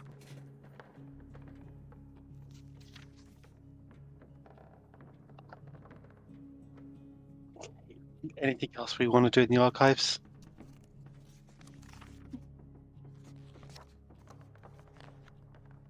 I don't think so. Do we want to deal? Should we just leave that door? And she like nods to the one that she broke, or do we try and cover it up? Yeah, like Keenan's gonna try and straighten the door and fix it. Probably very poorly because he's a weakling. Yeah, I'd say you can like gently lift it just so it's tilted in the right direction and looks like it's closed, unless you really looked at it. Okay. I think that's as good as it's gonna get. Perfect. While we're not being listened to, where are we going next? Maybe the vault. I don't know where the others went, but I think at this point we have to trust that we're all gonna stay on mission. We're gonna end up at the office. Is our final destination. So yeah, we can try for the vaults. If we can find somebody, I might be able to spin a yarn.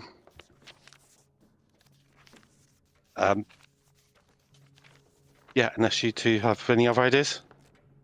I have the my brain. 2 seconds. I have that. I'm sorry, I'm trying to find what it's called. The transfer approval form, which says by order of the Deep Vein Compliance, blah blah blah blah blah blah blah blah blah blah. This document is authorized to conduct oversight checks in accordance with blah blah blah blah blah blah blah blah blah blah. It just says I'm to be granted temporary clearance because of like vault load review. So if you want to go to the vaults, maybe I can help you out with it. That's an excellent idea. Yeah, Sorry, my so brain's not Persephone really currently has a document that states, by order of the Deep Vein Compliance Office, Thank this you. bearer of the document is authorized to conduct oversight checks in accordance with Article 6.2 Point 1B of the post-collapse review mandate cycle year 232. Personnel listed or assigned with work order 0192-AF fault load review and are to be granted temporary clearances to officers C through F of the Worm's End Registry branch badge and physical signature required. Take a sports drink, it might give you extra stamina. Sorry if you can hear my husband. That's fine. It's the only thing keeping me awake.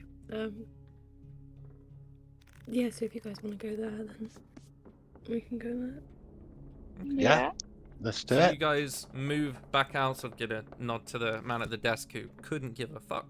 And you guys move back outside, back into the main hallway.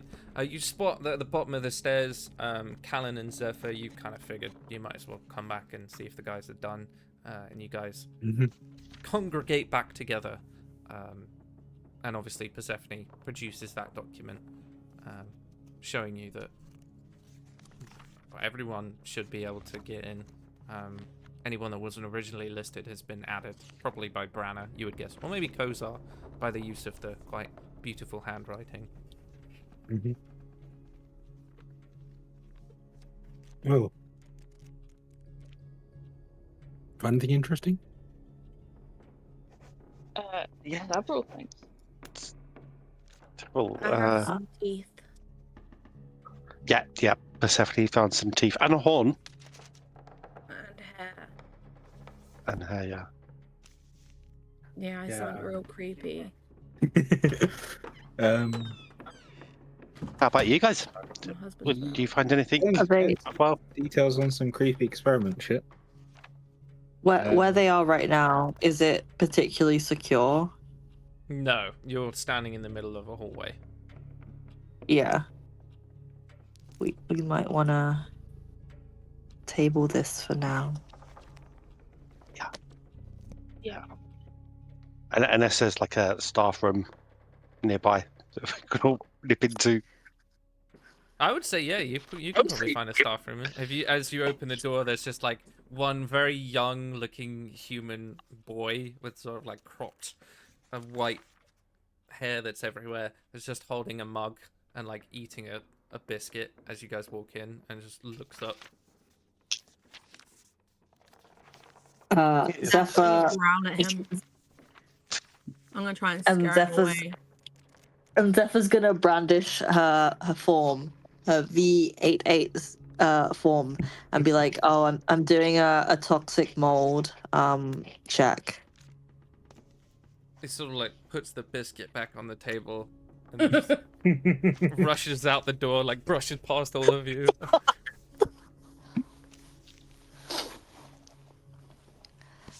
She looks around. She's like, "We're clear. There's no toxic mold in here." Yeah, close the door. You guys are by yourselves. Yeah.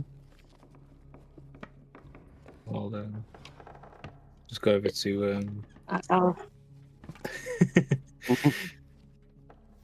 yeah, there's some they seem to be experimenting on fusing people and making them vessels, similar to what we saw over at the what was it, the fortress donkeys ago. Mine The fault. one where Kozar was? Yeah, Oh, I forget what it's called, but yeah, we know what The you're talking about. Sanctum. the sanctum. Yeah. There we go. Yeah, it looks like they're doing a similar form of experiment of trying to fuse a soul, another vessel. And there's a God. few of our... Zeph's name was on there. I was on there. Pipkin was on there. Wait, what? Dex was on there.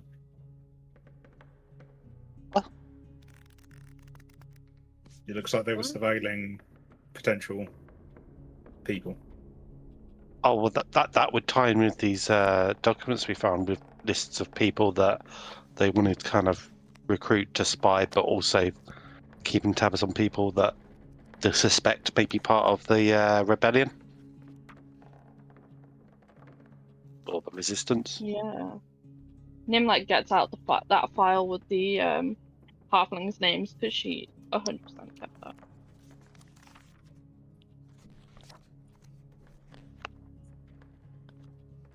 So just tells me I really want to fuck them up. Oh, And agreed. while we're talking, like Keenan's gonna like look for like the coffee area and switch the caffeinated coffee and the decaffeinated coffee. I mean, yeah, they're not. It's not like a staff room as you guys would think, but there are pouches of pots of different coffees, and you're just as you guys are all talking, you just watch Keenan's just like tipping one into a mug, and then there's too much, and he just gets another mug, pours that out, and then switches the pots, puts them back. Seeing this, Seth is gonna go get all the clean mugs and just start licking them and putting them back.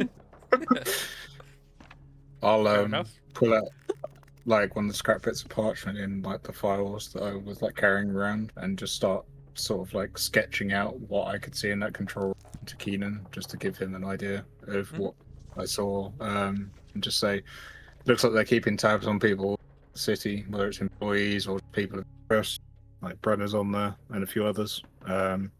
Seem to be tracking in real time, so it's going to be kind of hard getting anything done without them noticing. Unless we bring the whole building down. Yeah, had to. And he has like this manic gleam in his eye. Explosions, you say? As he literally just does the evil man, just like twiddling his fingers. That I can hope. Lycaine. Yes. On one of the documents from before, it said something about a Swift song. Was that just the letter L? Yeah. It was like deceased. Yeah. I left that bit out because I wasn't sure that we wanted to mention it to the others. Okay. Does that letter mean anything to Zephyr? Like, does she know anyone with No, the as far first as initial L? Yeah, no, as far as you're aware, you don't have any family other than the ones you already know about. I would say that the time you were reading it, there was something odd about the way it was written, but aside from that, that's the best you could, because you weren't able to keep a hold of it. That was the best you you got of it. Good. Okay.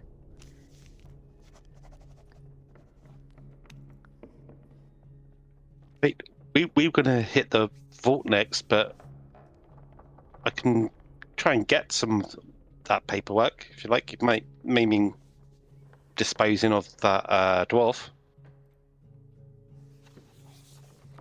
It wasn't just him in there, though.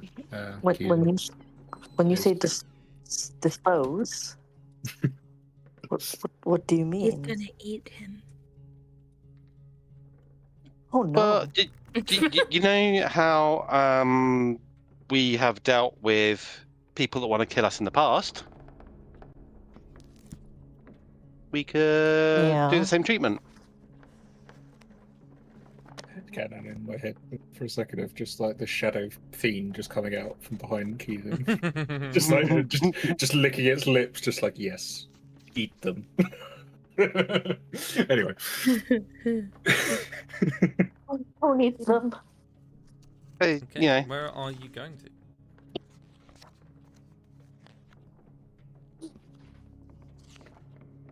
Well, Seth should definitely take some people to the vault, and then, do we want to? With the document you have, you can all go. Your names are all listed on there. Yeah. Do any of us, like, if our names were on those surveillance, well, if some of our names were on those surveillance things, do we want to go and get those documents, or are we just gonna leave that? Because, like, I could go up and do an audit of it. Can do. I suppose it depends on the question of, do we plan on blowing this up before we leave, or are we leaving them be? I think we should definitely blow them up, but also just blowing up the building doesn't necessarily mean that gets rid of all of the documents. So personally, I'd be on the side of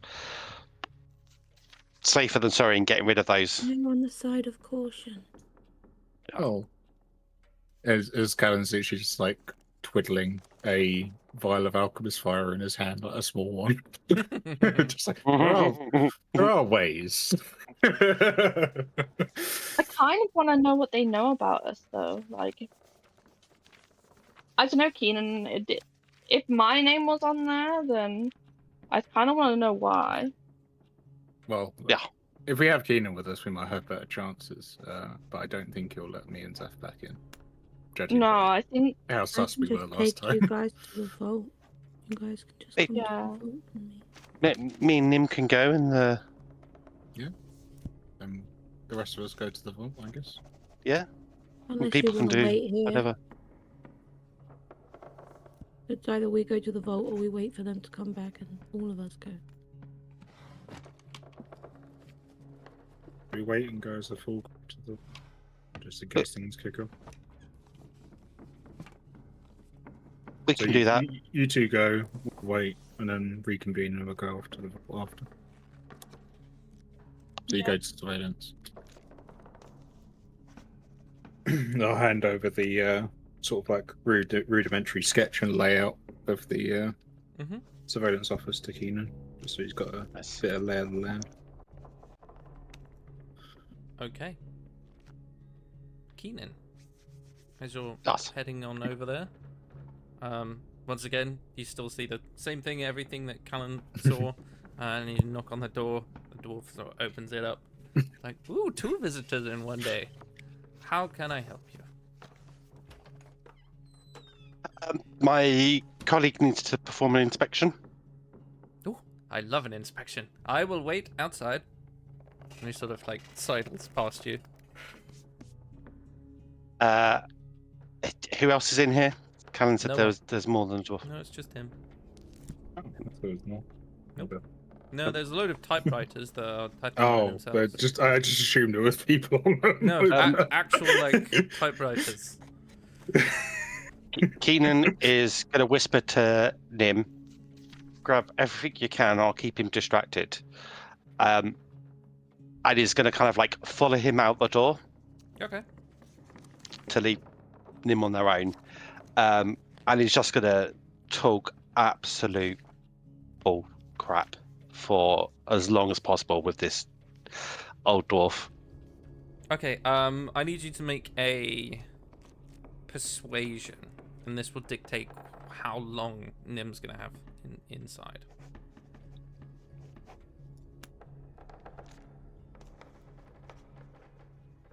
You got this, Keenan. I have... It's not as great as my other persuasion, 22. Okay.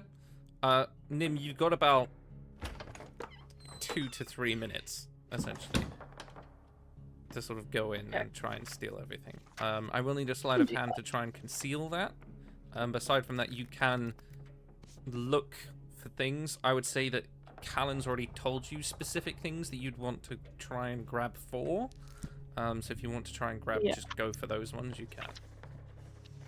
Yeah, like she's gonna go for anything about the experiments and anything with any of the party's names on. And that is a 10 for sleight of hand. Okay.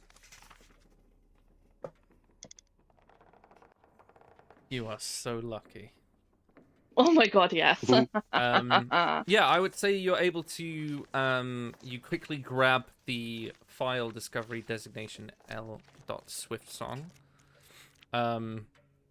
Because Zephyr seems really intrigued as to what that was, and it was like the first thing that stands out in your mind. What else could you grab? You grab a file named Project Soul Glass, which were the experimentation ones. Yeah. And I'd say that's because you rolled a 10 on your sleight of hand. You realize about halfway through that there's a lot of documents, and you're a very in armor, you're quite intimidating, but in normal clothes, you're still quite small. So you wouldn't be able to hide all of yeah. it without being, I don't know, pregnant. So just shoving them underneath your shirt, and you sort of waddle out. Keenan, you notice immediately that she is not making a good job of this. So so like there's a crossover. So as the dwarf starts to go back in, I'm gonna like fumble opening the door to be polite and trip him over, Mm-hmm. Yeah, just hits the And then- ground. and then like help him up and like continue the conversation of, oh, I've never been up here before. What is it you do here? You must be really important. No, I just managed the clerical stuff. Oh, thank you. Just brushing himself off. And Nim, you're halfway down the corridor at this point. Yeah, I'm gone.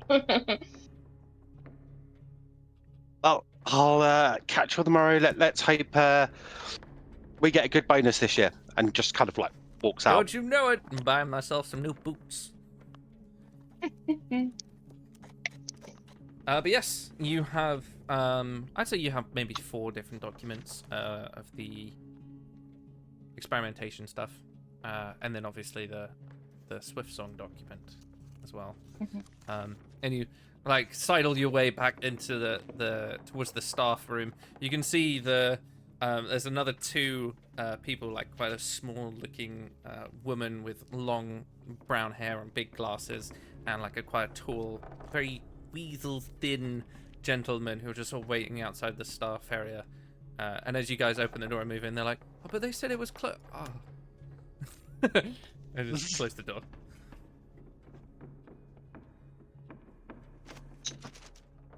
But yes, the rest of you, the guys, are back, and they have some documents in hand.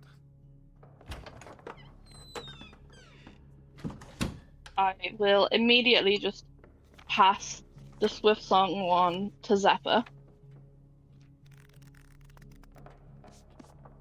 Do And you then read it, kind of- Zephyr?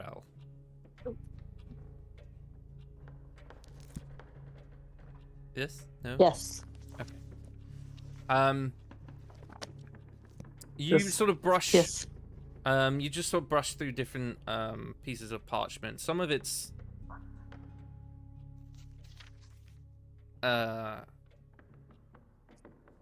different. It's sort of like stamped with a wind spiral with a sword all the way down the middle.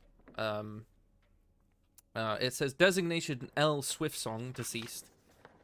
Order of the Drift Guard, 8th Division. File archived by Brassworm Observational Authority. Upon looking at that, there is a sense of you being like, do you have a family member that you don't know about? And then you open it up, and it says Title L, Lathrin Class. Assignment Swiftsong. It's deceased in service, record closed. Codex classification Skyborn Bastion orders, pre-sundering. Designated rank Lathrin class windshield. Registry purpose Lathrin class guardians are assigned to members of the royal family.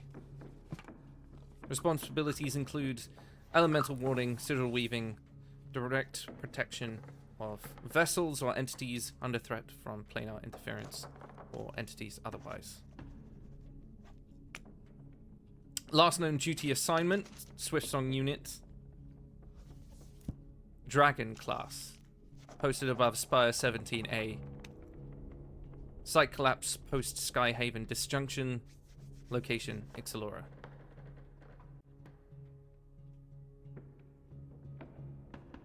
No recovery effort permitted. Residual wind trace recorded. Classified. Order status. Driftguard order dissolved following the Skyhaven rupture. All Lathrin designation marked deceased or untraceable. Title required. Title retired.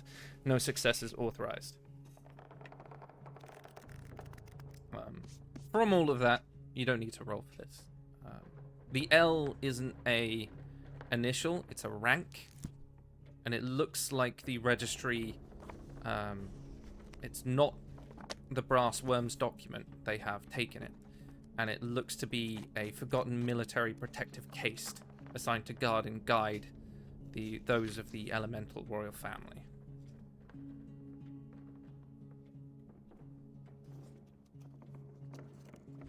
Oh shit. Yes. Oh shit is a good one. Yeah. Who's Zeph? There's also a small piece of parchment that's been tucked. It looks like the burned remnants of a map fragment. Mel, are you a robot or are you dying?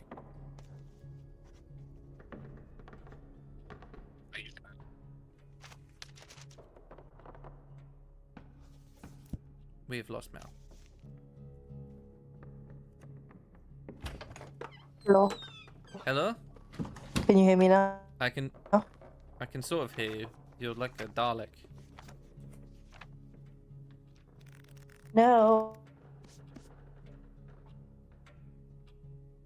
Well, the Matrix has taken her.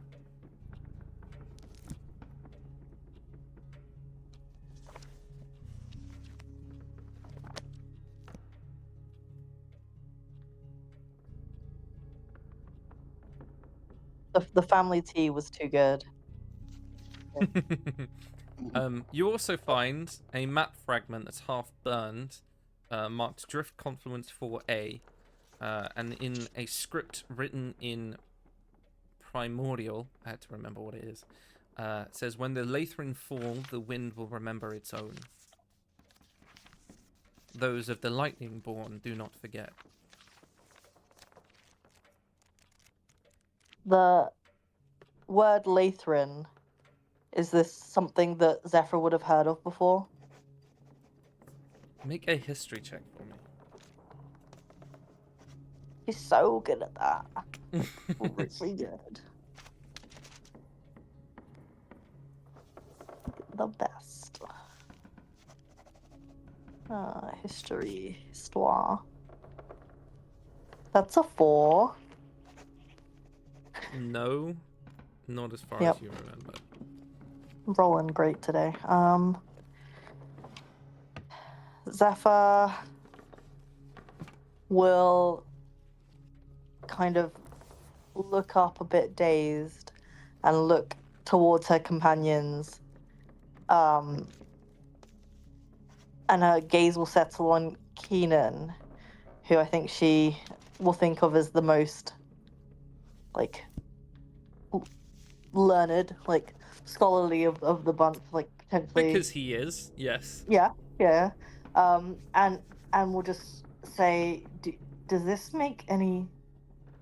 Do you know what any of this means? And she'll give the file to him to read. Okay.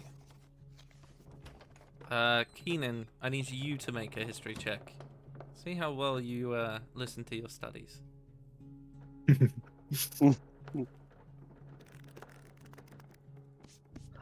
Not too bad. 19.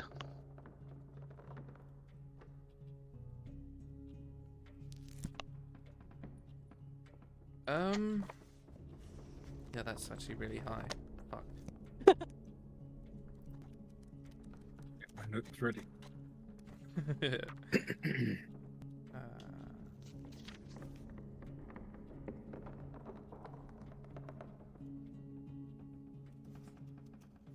Sorry, I just made up the word Lathrin, so I had to write it down before I forgot.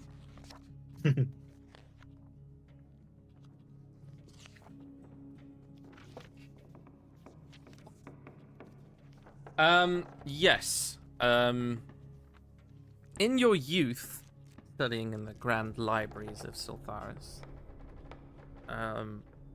you come across brief mentions of the Lathrin. You knew them as Skyguard Sentinels. They were the first people to be able to ride dragons, most notably blue dragons. And at the time, before you learnt more, I'd like to think you thought it was strong, poetic, like like worthy, like they should be able to do that. It was known that they were guardians who often had airborne strongholds, not things that could float through the air, but strongholds that were floating. They had a main fortress called Oblivion Reach in the northernmost part of Ixalora, and were known to consort with elementals and djinn.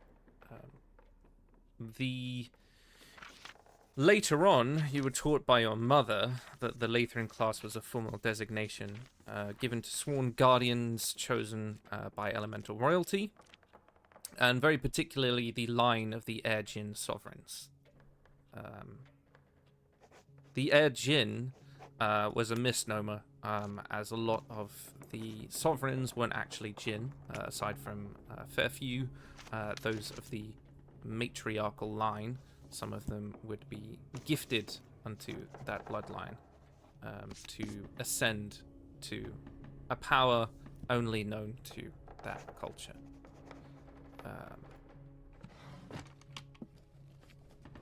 The title L, short for Lathrun, was used in place of a first name once the title was granted, giving every member protection from their individuality and more of a team role. Of course, those in the inner circle would know what each other's names are, but they had no need to say them out loud. She did warn you not to speak of the Lathrun openly, hence why it's never come in conversation, as during the Sundering War, the Lathrun were on the side of the Stormcaller, aside from one who was notably missing during the conflict, following the disappearance of the sister of the royal family.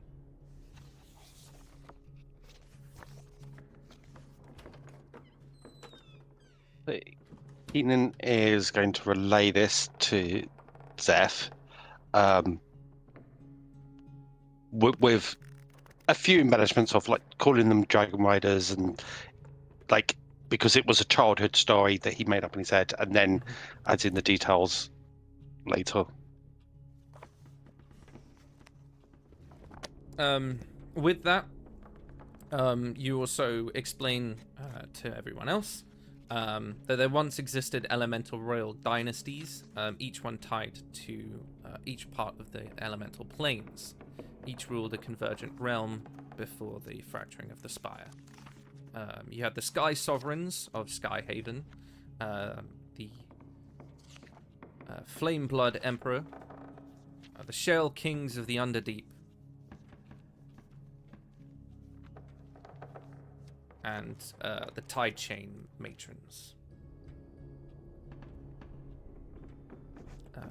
Each one, obviously, for each elemental plane.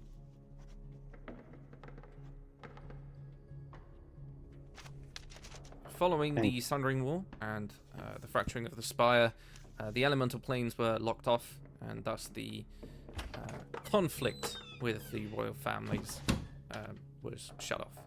Aside from the remaining Sky Sovereign, now known as the Lord of Storms.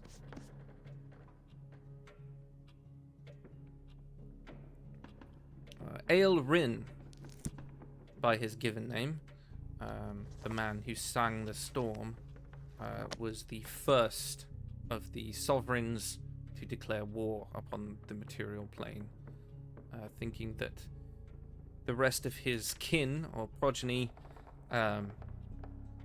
you would guess maybe Genasi,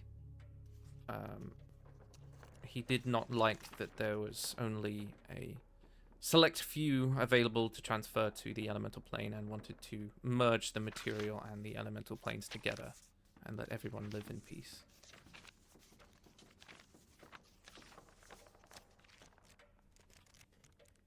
Remind me again, how long ago was the Sundering War? Excellent question. I don't remember. Okay. It is. I will find my timeline. Hang on. Stormcaller. I'm in the wrong part.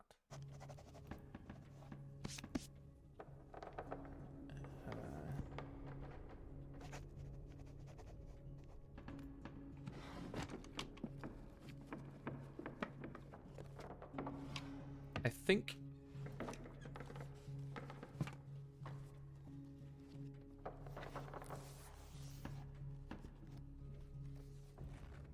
I should know this off the top of my head, but I actually don't.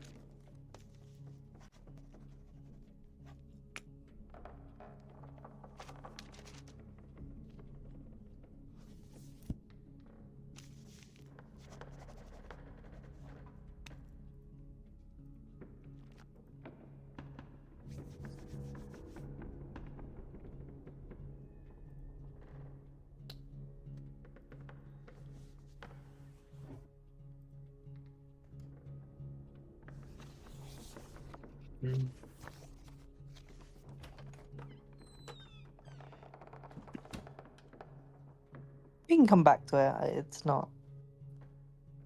Not so long ago as to not have been very prevalent right now. Okay.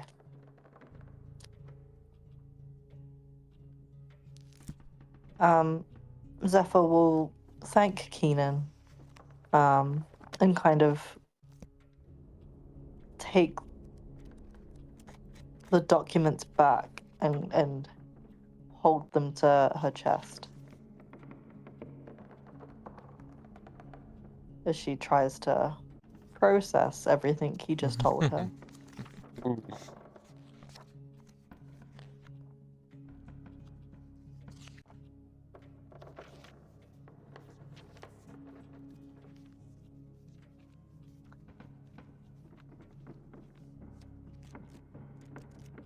But like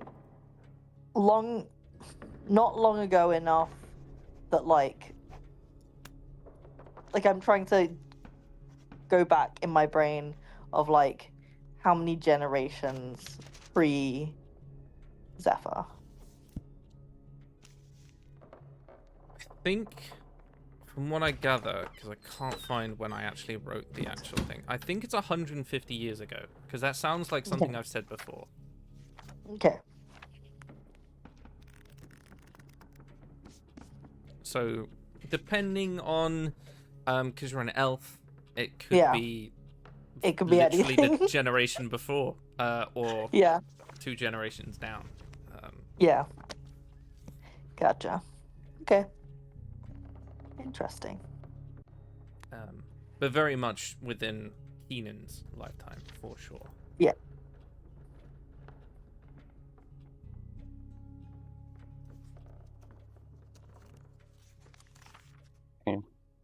And then she'll just kind of shake her head and be like, what else do we have? Like trying to shift focus from her.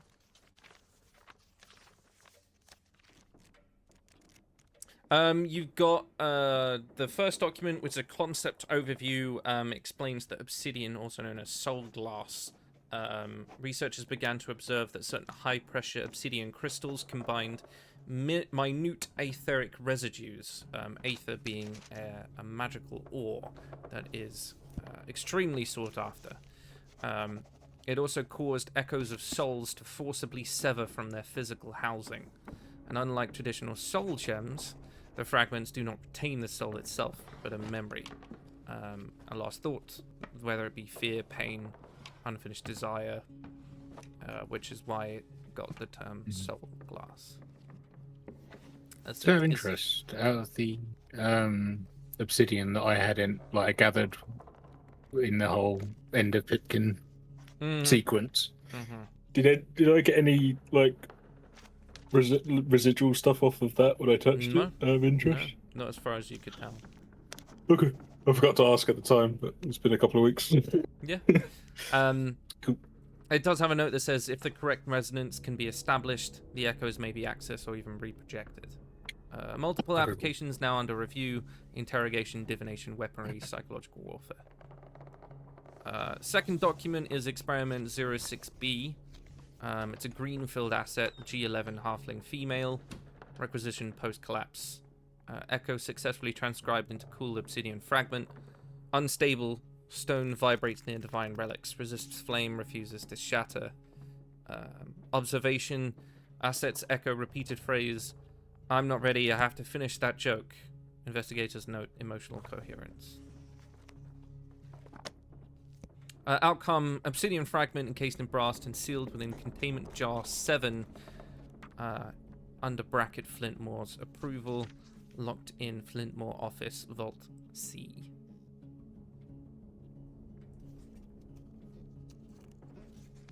Document 3 is a subject listing. You don't recognize any of the names. They're very generic, and they won't come up again. But some of them say like phase signatures, death signatures, viable obsidian layering, lunar interference. One of them, which you notice most of all, Calenthar, is one says dream-based resistance, projection resisted capture. Subject entered unknown mental sanctuary.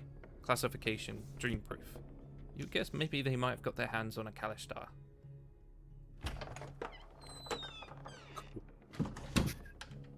Document 4 is red level warning echo weaponization results.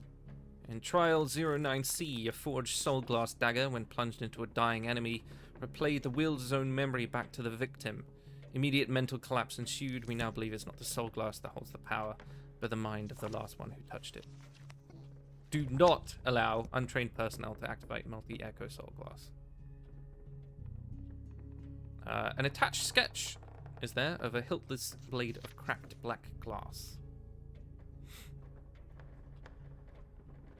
And the 5th document is political implication summary, Brassworm elite only. Should Project Soulglass achieve stable transference, it is possible to extract non-consensual echoes from condemned prisoners, war captors, or ritual deviants, then distill that memory into consumable state. The dream-bound, the wild-born, and the element touched are too volatile, yet they may be used as conduits or vessels for experimentation if properly sundered. Recommended suppression of all remaining ties to any and all unhuman individuals. Records must remain labeled as closed.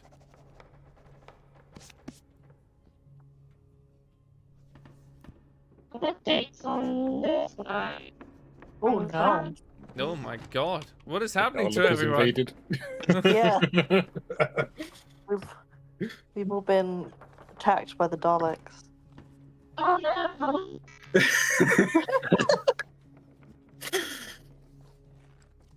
Hello? We're all dropping like flies. Oh no. I'm asking any dates. Oh. No. I think I've listened to this song at some point. Oh dear.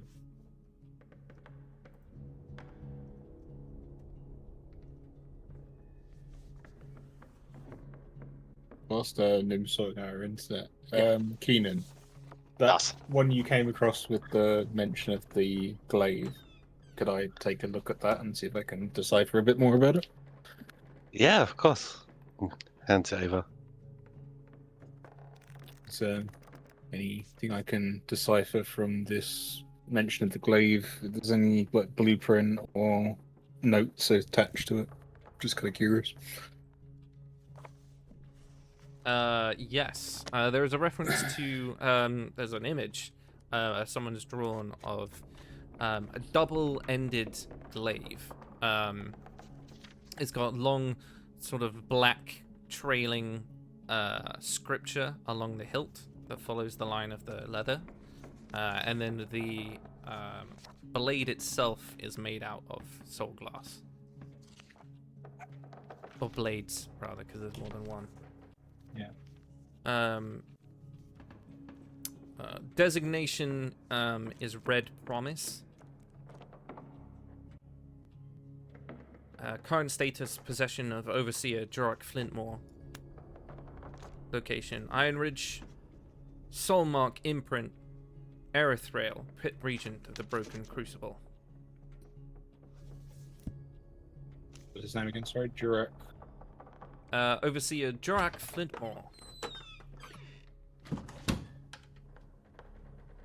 It's possessed by him and Anna.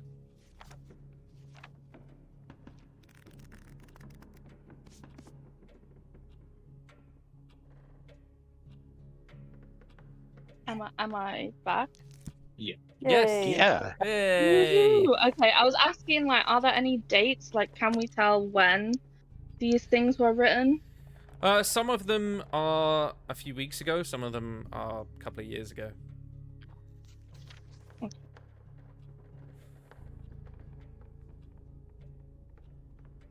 So this budget for more, and it was designated Red Promise. Designation Red Promise. Current status in possession of Overseer Jorah Flintmore. Soulmark imprint. Erythrael, Pit Regent of the Broken Crucible. Lord Servant of His Majesty Asmodeus.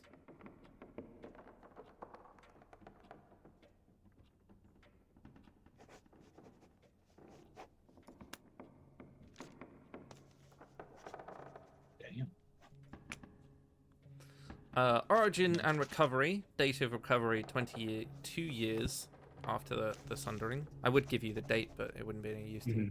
Yeah. Location. Upper Ixalora area. Designation Blooming Plains. Condition partially buried in a caldera vent. Held upright in vitrified obsidian. Caution radiates low heat. Is that the same blossoming plains that my people evolved? Or is it different? That your people what? You know, where we had the whole thing with the Eladrin, and I had the flashback to the war. They were with the there. blossoming plains. Yep. Yeah. Amongst many other people. Yep. Would seeing that mentioned in there, would I have any other inklings of like Who this initially belonged to in that, maybe, or anything like that? It looked very infernal. That's the best you can get from it. It's Okay. it was presented to the Council of the Crimson Worm under the codename Ashclaim and stored beneath Worm's End. It's been there the whole time. During observation and experimentation, the weapon only pulses when held by certain bloodline. Note, memo, reference, entity contract, Jorak.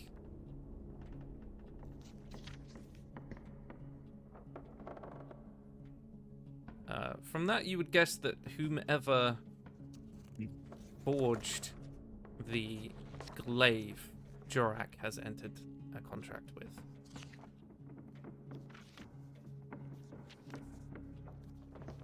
I'll relay that on to Nim. It's probably going to be most relevant. And just say, looks like Asmodeus has got a bit of a creative streak. There's a glaive in here. Looks like he might have had a part in that the lieutenant stationed here is using currently. It's forged of obsidian, double-bladed. It's been involved a bit in my history, but seems like it's more tied to yours. Is it something that you'd like to look into whilst we're here? Yes, it looks. That sounds badass. Yeah, I feel like, you know, because we were talking about the whole contract with somebody, and that's what we were sad about. I know Asmodeus, you know, kind of fond of contracts, so potentially could be to do with also what we're looking at. Potentially, yeah.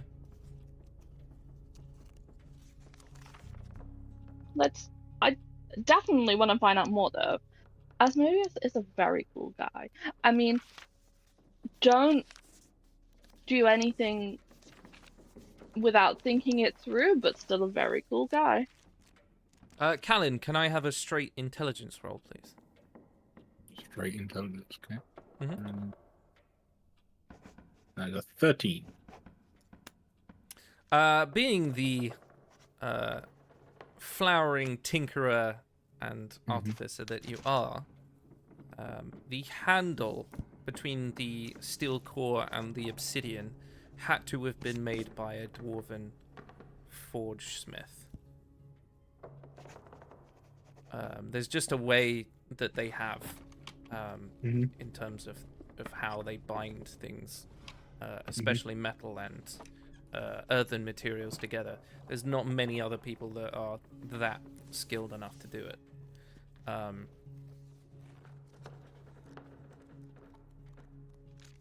Perhaps a certain skilled enough dwarven smith would reside in a city that would suit best his needs. Is the best I Message can received. infer. New friend to track down. How hard can it be to find a dwarf smith in the city, right? Well, yeah, needle in a haystack. Okay, and then you guys move on from the staff room, I'm guessing. Mm-hmm. Yeah. Okay. Keenan, you lead everyone with Persephone's writ in hand. Given that you're probably more charming, you could get away with it. You open down into some more stairs, and it sort of spirals even further, and you can feel there's a gentle heat the lower down you get, until you get to offices C to F. Sort of open office C. They're all open. You guys move in into a very boring looking room.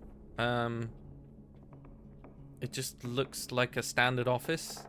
There is a door at the other end of the room. There's a stack of files on a rear cabinet. Some of them are different logs. One of them has Lieutenant Rethka's name on it. And sitting at the desk is like a very thin, pencil-moustached clerk. Sort of looks up as you guys enter.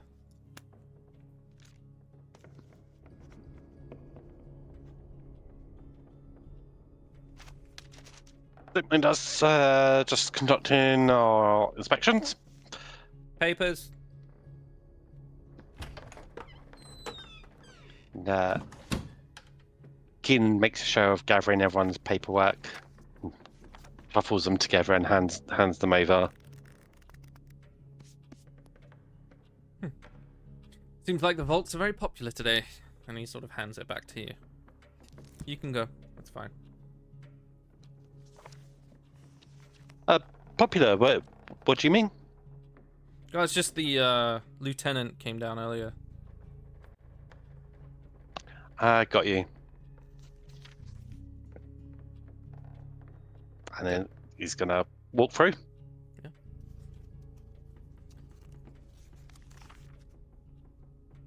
Okay. Swiftly followed by the rest of us, I'm just guessing.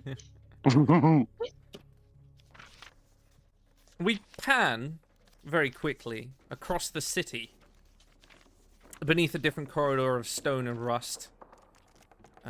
You guys hear sort of the dull, bloodied punches of fists on face. A tall half-orc stands in the quartermaster's office of the Forge Spine area. As you notice a trembling human man, quite portly, is tied on a chair, sweat soaking the collar of his robe. Kozar places a worn knife on the table, puts his hands on both sides of the table and sort of leans in. You can see dribbles of blood leaking from his face.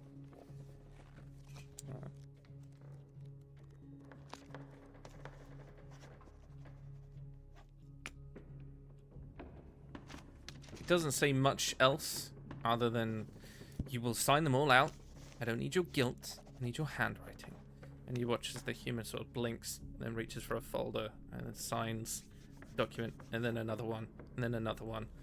And Kozar sort of takes the documents.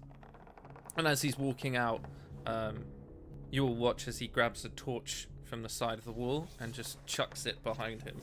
And we watch in horror as the flames consume the man in the chair, with Kozar just closing the door very gently behind him. And back in the vault, There are 5 of them, all with vast, massive, sort of round doors, very vault-like. Jorux is currently open, along with another one.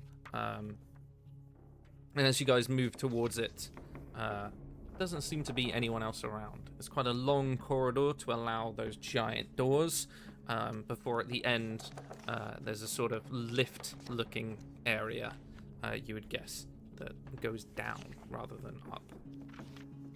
The whole of the floor is lined with this beautiful red carpet. But as you guys move into Jorak's archive, it looks very sterile. You're expecting a very quite lavish, maybe like a fireplace hearth, but this is just stone walls and steel framing. There's just shelves, scrolls, and like a desk in the middle. In the center of the room, there is a low, wide rack of iron, and above it, suspended by 2 leather straps, is a double-ended glaive. It's about 6 feet long. And then, aside from that, there's nothing else. Nim looks between the others and then just like goes for the glaive. Okay. She's like, just reaching, gonna take it down. Take mine. Okay. I do not blame Can you you. make a wisdom saving throw, please? I certainly can.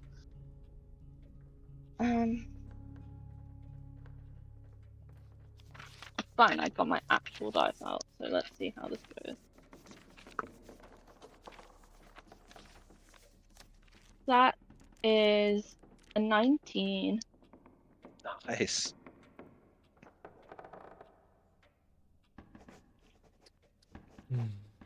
Let me just quickly, where is it? I need to grab.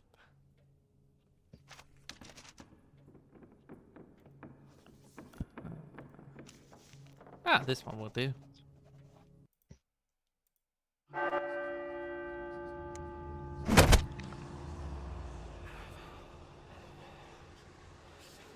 You smell ash. Not smoke, but old ash.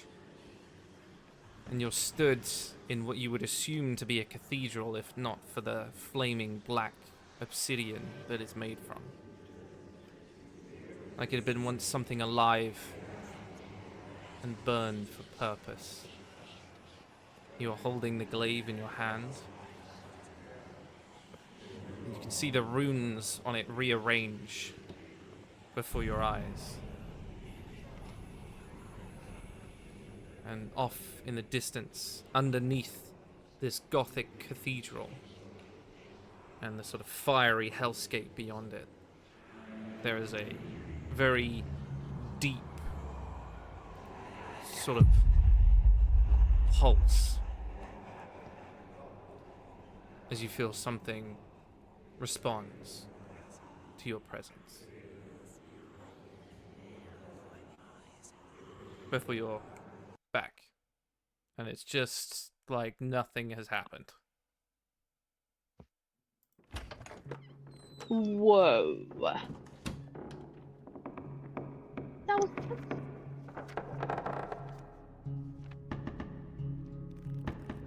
Did you say you passed?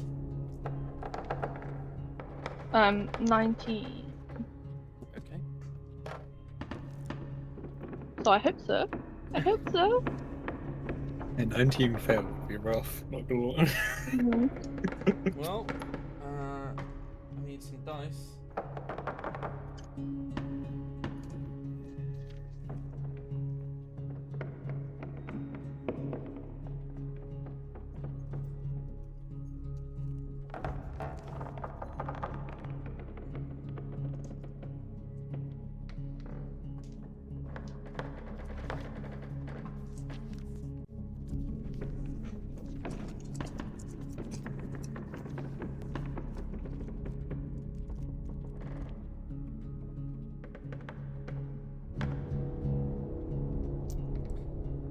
You're going to take half damage because you did pass. Good. You take 60 points of psychic, 60? so halved. Holy shit. Wait, so I take 60 or I take 30? You take 30. Oh my god, okay.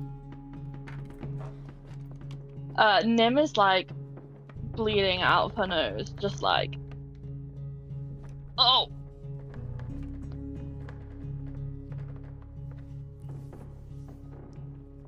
Just happened. What was that?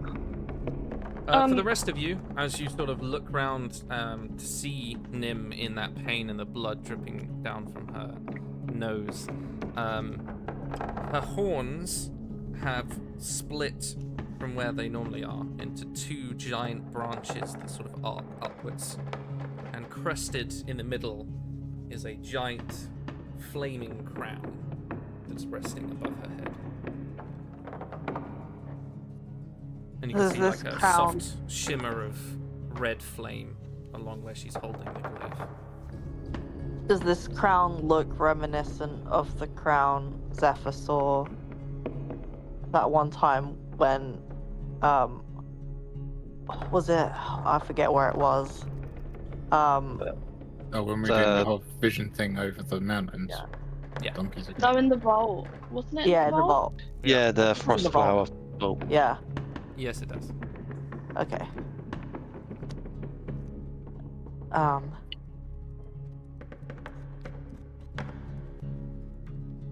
Zephyr is surprised by the crown appearance again, but and obviously the everything else that goes with it, but is more concerned with the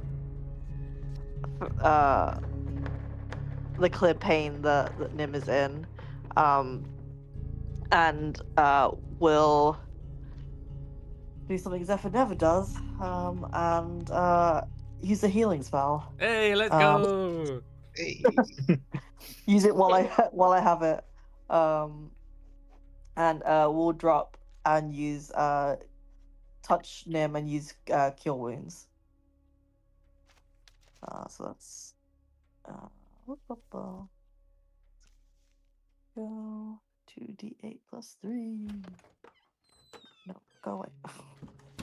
And then suddenly I'm like, where did I? There we go. For 8, but it's something. It is something. Nim kind of is still holding this glaive and looks at the others like, I think I just saw another part of the hells,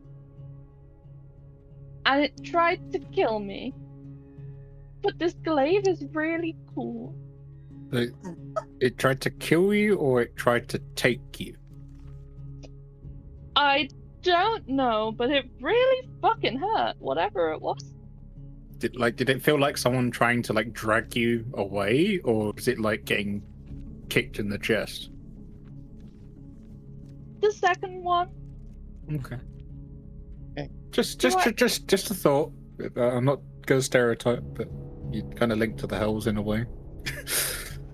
And Zephyr's gonna say, I know that like that must have hurt, and I don't mean to alarm you, but and she points to like Nim's to the crown, basically. It's like it's back. Yeah, to you, Nim. She's Nim, just like- pointing above your head. I was gonna say Nim like touches like where her horns and like her head is, and it's just like, what do you what? The crown. Crown? yeah, that's a hell of a crown. Nice. Do I put this down? I feel like think you can. Well, is it going to hurt you again? I don't know. I don't know if it's gonna hurt me again, but also I feel like we probably shouldn't leave this here.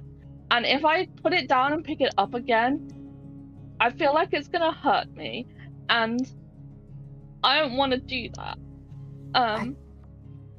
No, I get that, but I also don't think we can just walk out with it. Oh, I'm 100% walking out with it. I think we might get stopped. Oh, probably. But, I have a glaive now? Should we cross the bridge of getting it out when it comes to it? I mean, I hope it doesn't, but if it does hurt you again, Nim, then you need to drop it, and we'll have to come up with another solution. Yeah. But for now, I'm gonna hold on to it. And I'll. Because it makes me feel better. Do you think it will hurt us if we touch it? Didn't that I don't like Callan? Didn't that paper that Callan said have say that it only reacted to people of a certain bloodline? It did, but judging by how a few of us are in different notes, it might be that it's not just one bloodline, but we can give it a go, but I'm not sure that we'll be able to take the hit like you did. Yeah, I don't think any of you should touch it. I'm just saying that there's potentially a lower likelihood that you will get hurt. It could be like that orb we had on the beach. You know, the one that kind of made me go loopy, and you punched me, but then Zeph was able to pick it up and no problem. Could be like that. It could be like that. But do you guys really want to? I don't think I need to take what just happened to me. I'll be real. I'll whilst I'm just kind of pondering, I'll just kind of like tap Nim on the back and cast Cure Wounds on her as well, just so she's a little bit more up in that lead. So you get 15 healing. Everybody feeling them. Right. The other one I was going to ask is a mechanical. I know we've got the lanterns that see invisibility and stuff. Disguise Self does say it alters the appearance of weapons and so on as well. Could I cast that on someone else, or does it have to be on myself? Like, could you cast it on someone else's like item, or would it have to be only? The range is self, but it doesn't say. You can only cast it on yourself. Yeah. Okay. It was just a thought. I could use that to disguise the glaive or something else. Never mind. Right. Well, I guess in that case, it's just put it under a blanket or a bunch of files between a couple of us and just hope for the best. Or under a cloak. When we come to leave. Yeah. Did you say there's a desk in here, like it? Can I hold the glaive in one hand, almost under her arm, and then start opening desk drawers?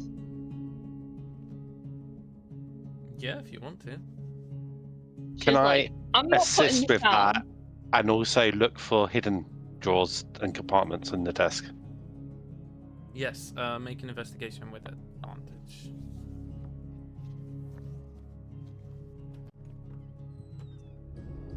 There you go, Nim.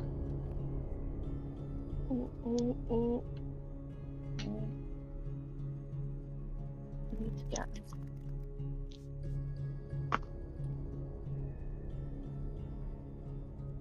That is 8. With advantage. Yeah. I rolled a 2 and an 8, and I have +0.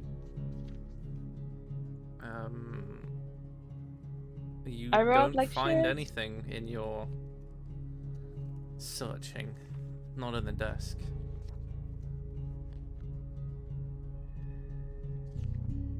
Is the crown still going anything on them at the minute while she's holding the glaive? As long as she's holding the glaive, it will show you. Okay. Zephyr doesn't go to touch the glaive, but goes to touch the crown. I mean, it's flame, so you begin to burn your fingers. Aside from that, Okay, so that's about it. but like, she can feel the heat emanating off Yeah, it. Like it's yeah, very yeah. much It's real. very Okay. much there. Yeah. Yeah, it's just Nim can't see it. Just... Also, Nim can't see it at all, but we can. Well, obviously it's their bother, but like, say No, if there was Nim a can mirror, see could it you if Okay. she could see outside of her Oh body. right, I see, Oh, I see, okay. yeah. I was you like, can't is see it the invisible top of your to Nim, head, but everyone else it's can see it. It's like, is it just because there's not a mirror or what? Okay. Cool. Right. How the hell do we smuggle a glaive out? That is a question because Well, should we continue investigating first? Let's continue investigating. But also, you say there's like this fire crown on my head? Am I intimidating now? Oh yeah, for sure. I'm just walking out of here with this bitch. You look like a devil at this point. Nim's barbarian arc. Save for wings, you could be a cambion. Amazing. 100%. I'm just walking out of here with this. Like, what they're gonna do? Fight the devil? Walking out now? No, not yet. We're investigating other places, but she's like fully like. I can do anything now. She feels like she's a huge badass. Probably gonna end really badly for her, but for now.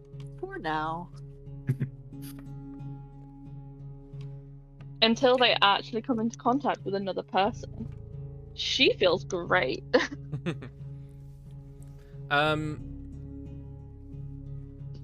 What else do you want to try to look for? The document that you should be finding. Yeah. Yeah. So if we've struck out with the desk, should we keep going down? Could I try and... This is going to probably be a long shot, but could I try and look, see if there's like a false bottom on the desk or anything like that? Keenan already looked. I looked for the false bottom stuff. Okay, cool. Right, That's not to say you might not be able to find one if you try something else. Not to mess again, but how well did Keenan roll last time? Yeah, well, Keenan was helping Nim look for it. Okay. Yeah, right. I'll go for a check then. Well, you won't be able to do an investigation check because they've already done it. So you need to give me a different way that you're looking for this thing. So it's a document that it's the one that allows them to basically operate in the lands, right? We're looking for. No, it's the contract with the entity that you're looking for. Because if you can find that, you can prove that the brass. Could I look through an Arcana check of some sort, like sense, like a bloodbound contract or something like that? Do you? I imagine it's written in blood. I would say you might be able to sense something if you were in a state that you're not currently in. If you catch my drift. So if you want to show everyone what that is, you can do it. Mm-hmm. But obviously, you'd be using that for this until the next rest. Yeah. Before you do anything, you said there's just like the desk in this room. Yeah, there's a desk, and then there's a bunch of shelves with different things on it. Okay, Zephyr's gonna use Clue. Clue. Yeah. I forgot that you have access to that book. Yeah. Okay. Let me just. I can not have access to it, but I do. I did pick it up. I'm curious. What does this do? Gives you a hint to one particular puzzle. Yes.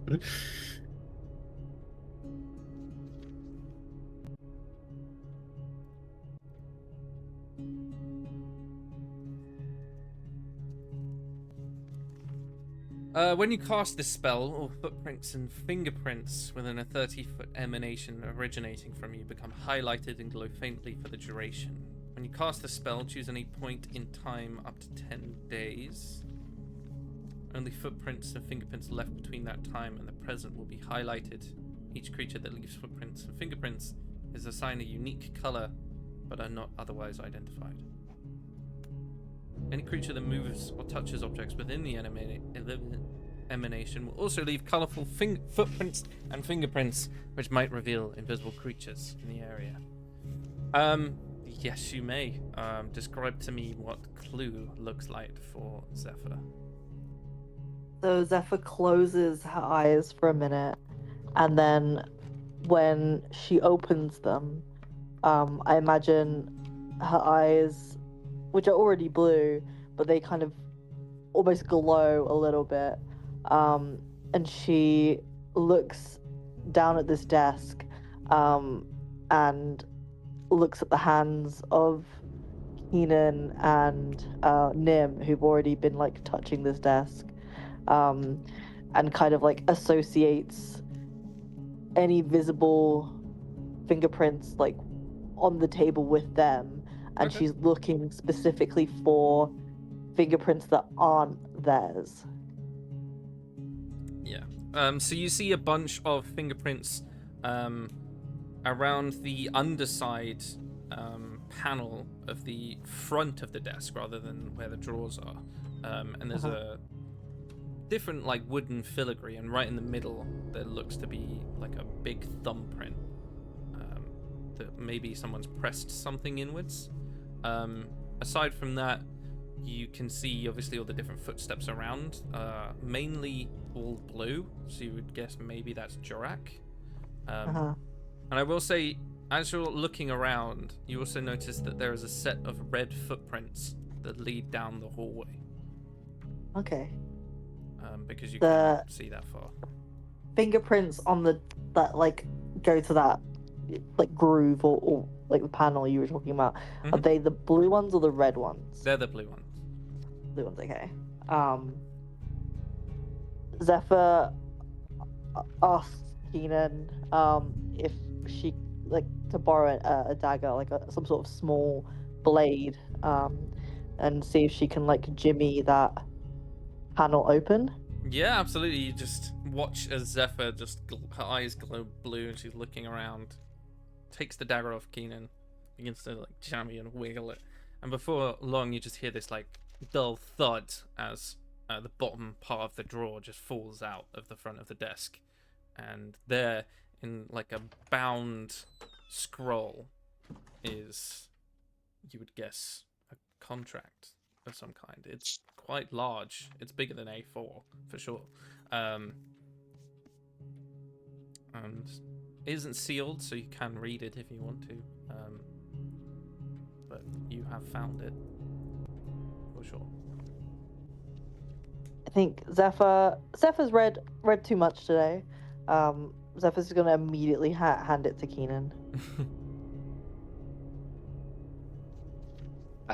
Can Keenan understand it? Can he read it? Or is it in a language he doesn't understand? Can you speak Infernal? Cannot. Hands it back to Zephyr. Zephyr does not read Infernal. Nim does. Because I think Nim's the only one that speaks it of us. Yep. Signatories. Let it be known and bound in ashen witness that this agreement is struck between mortal ambition and infernal sovereignty. Let all clauses burn true. Mortal party, Jorok Flintmore, Prime Overseer of Ironridge, blah blah blah. Infernal party, on behalf of Azazel, third mouth of the ninth fold, flame envoy to the broken crucible. Keeper of the Cinder Spire Protocol, authorized agent of his ascendant eminence, Asmodeus, the Lord of the Ninth, master of the Flame Eternal, acting as agent and custodian of dormant rights in the absence of fallen sovereign Erythrael. Clause 1. The mortal party shall be imbued with flame-sealed governance, gaining full administrative control of Ironridge system. This includes dominion over soul flame quotas, use of the infernal artifact Red Promise, access to minor spiritual manipulation for the purposes of civic efficiency and loyalty management, and the right to suppress religious dissent in favor of sanctified flame doctrine. In return, the Infernal Party shall receive a monthly tithe of 13 willing or marked souls marked by collapse or subjugation, annual gift of purity, one non-corrupted mortal offered in silence, open spiritual conduit via the glaive for use by infernal observers in future Dominion expansion. Clause 2. As Erythrael lies bound, buried, broken beyond functional correspondence, Azazel serves as executor of his flame-bound duties, empowered by the Grand Ledger of the Ninth, sealed in Asmodeus' name. That's right, I can do bureaucracy in hell, bitches. The Sovereign Splinter shall act as holding sigil for Erythrael's last spark. Any attempt to rouse or repurpose said spark without authorization shall be met and dealt with. Soul-searing legal reversal. Clause 3. Succession and escalation. The mortal party shall cultivate or designate a successor vessel, bound in blood or pact mark to inherit the glaive and its obligations. In the absence of such vessel within 3 moons of the overseer's death or betrayal, Ironridge shall be condemned by Flame Collapse Protocol 77. If the successor is of the flailed flame lineage, see attached mark registry. Their ascension is not optional. Clause 4. All knowledge of Erythrael's fall must remain classified. Any mortal who speaks of Erythrael's death, binding, or dormancy is considered a breach tongue and shall be forfeit. Azazel assumes responsibility for misinformation management and execution. The contract remains valid so long as the belief sustains the lie. Let this oath burn in brass and blood. Let the city smolder beneath the mask of order. Blah, blah, blah. Signed in dark red. Azazel. Stamped beneath. Proxy. Crest of the brass worm. Blah, blah, blah.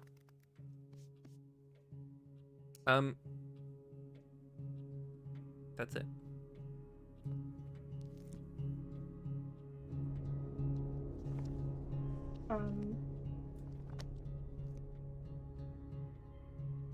So it sounds like unless I am gonna give up a load of souls to Asmodeus, I can't keep this place.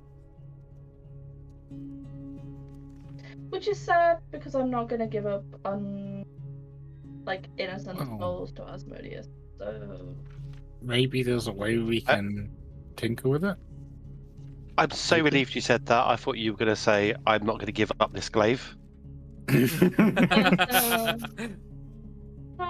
Like, if they wanted to be sacrificed to Asmodeus, that's a whole separate issue. But currently seems very unwilling, and I ain't down with that.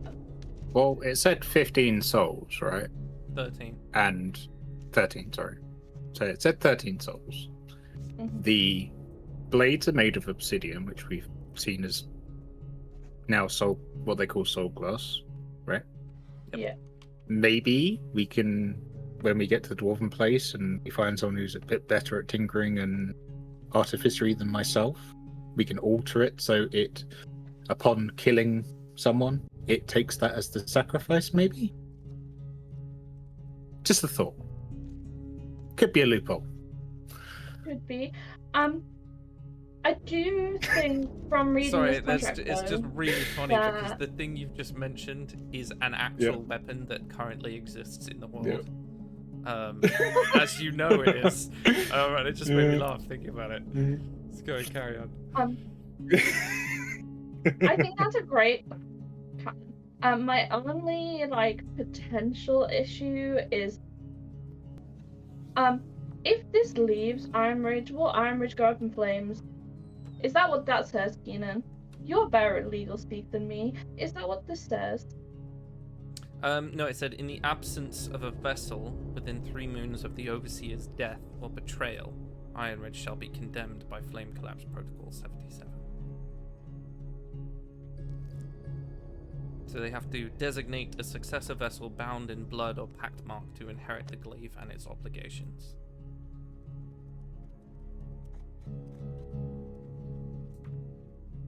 So have you inherited it already? Judging by the crown? It said about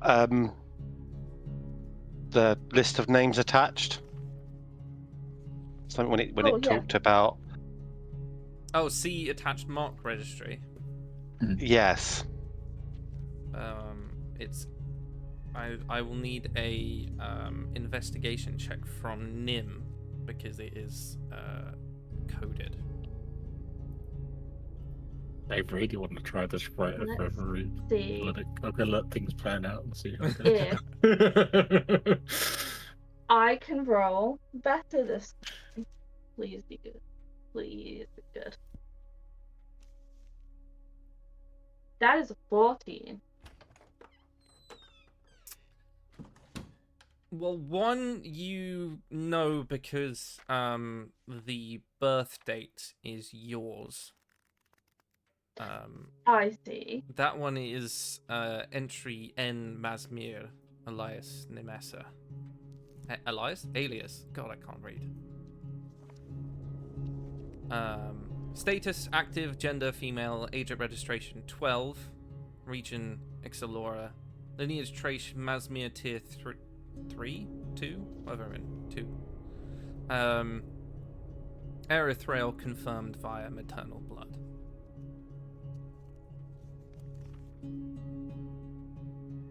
I'm just gonna be like, so one of these is me. Channeling affinity, moderate suppression in effect until provoked. Issues current successor for guardianship. Disposition, prime successor potential. Recommended use, sovereign rebirth vessel conditional.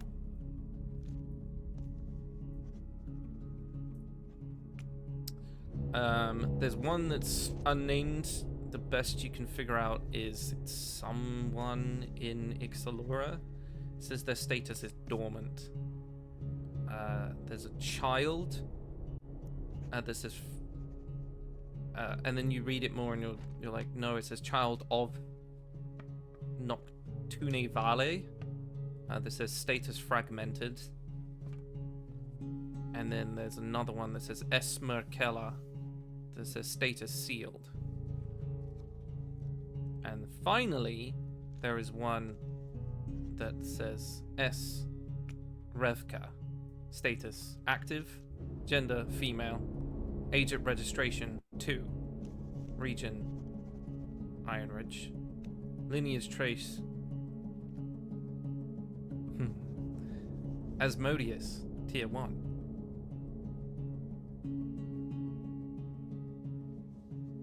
Nima's not gonna like read this out. She's just gonna like read this to herself and just go, that bitch. Observations. Designated mental. I was gonna say issue, but it's not really an issue. Designated mental acuity. Sociopath. Bears the mark of the veiled frames across right hip and lower back. Channeling affinity, high, no suppression in effect. Disposition, murderous. Recommended use, coronation.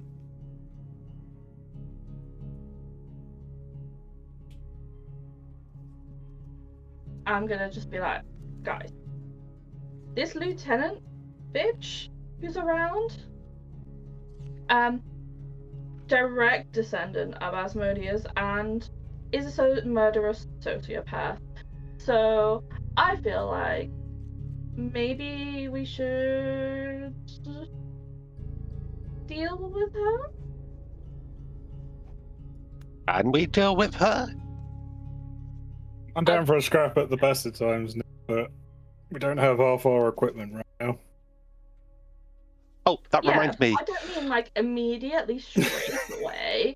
Like we go, we get our stuff, we come back, or we find her. You know, she is a murdering psychopath. Like. Okay. We need to work out. I know this is a later problem, but we're going to need to work out a way to mask once we manage to get it out of here, where that glaive is, because she's going to hunt down and tear everything down to get it back, right? Yeah, probably. It's not really hers. It's this Mm. Dunks guys. Whatever his name is. I don't think right of ownership's going to be the main issue. Oh no, probably not.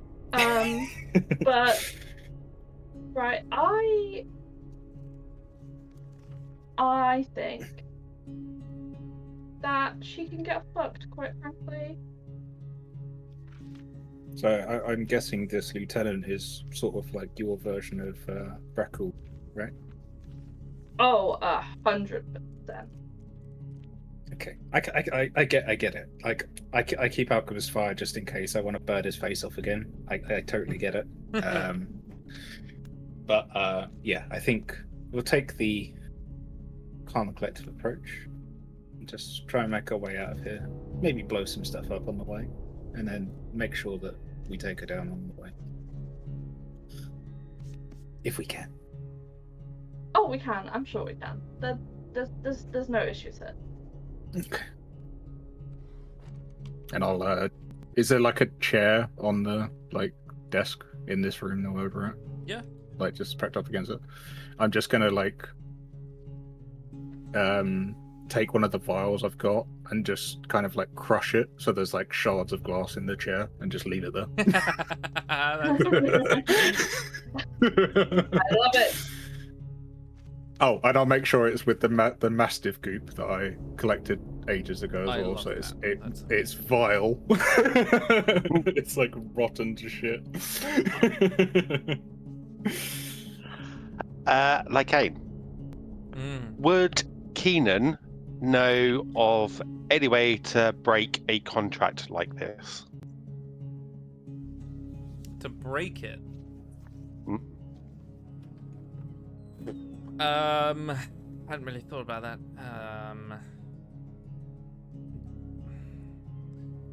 Unless you had... I would say no, you wouldn't know. The only thing you could think of is much like many contracts, you can force the signed party of whomever you want to leave it alone to retract the contract. So you'd have to convince Azazel. In just forward thinking for when Nim inherits this glaive, if she's going to be bound by the same contract conditions or not, or how to get her out of it. She's not bound by this contract. She is a stipulation in the contract because they wanted the Crimson Worm to find... Sorry, the Brass Worm. I was thinking about the Crimson Tide. Different people. They wanted the Brass Worm to find the successor. That's why she's in the contract. And thus, if they find her, or, well, not her, but a successor, if they find them, then that part of the contract is null and void, and thus will not incur the wrath of the Hells. Oh, Nim, I have some good news for you. Yeah. If we do kill this droid dude, and obviously psycho bitch, you won't have to sacrifice any souls. Oh, that's the best news. So, murdering spree? Okay, great. I'm glad everyone's along with the plan. So the thing is, we need to make sure you inherit it, not her. Yeah. Kill her first, then him? Yeah. Save the little town of Iron Ridge from the evil...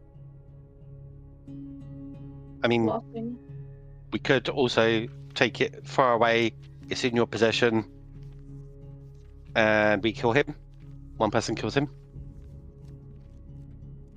so she's nowhere near it. So not holding it.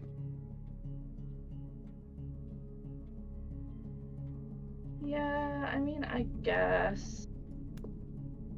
Just putting the options out there.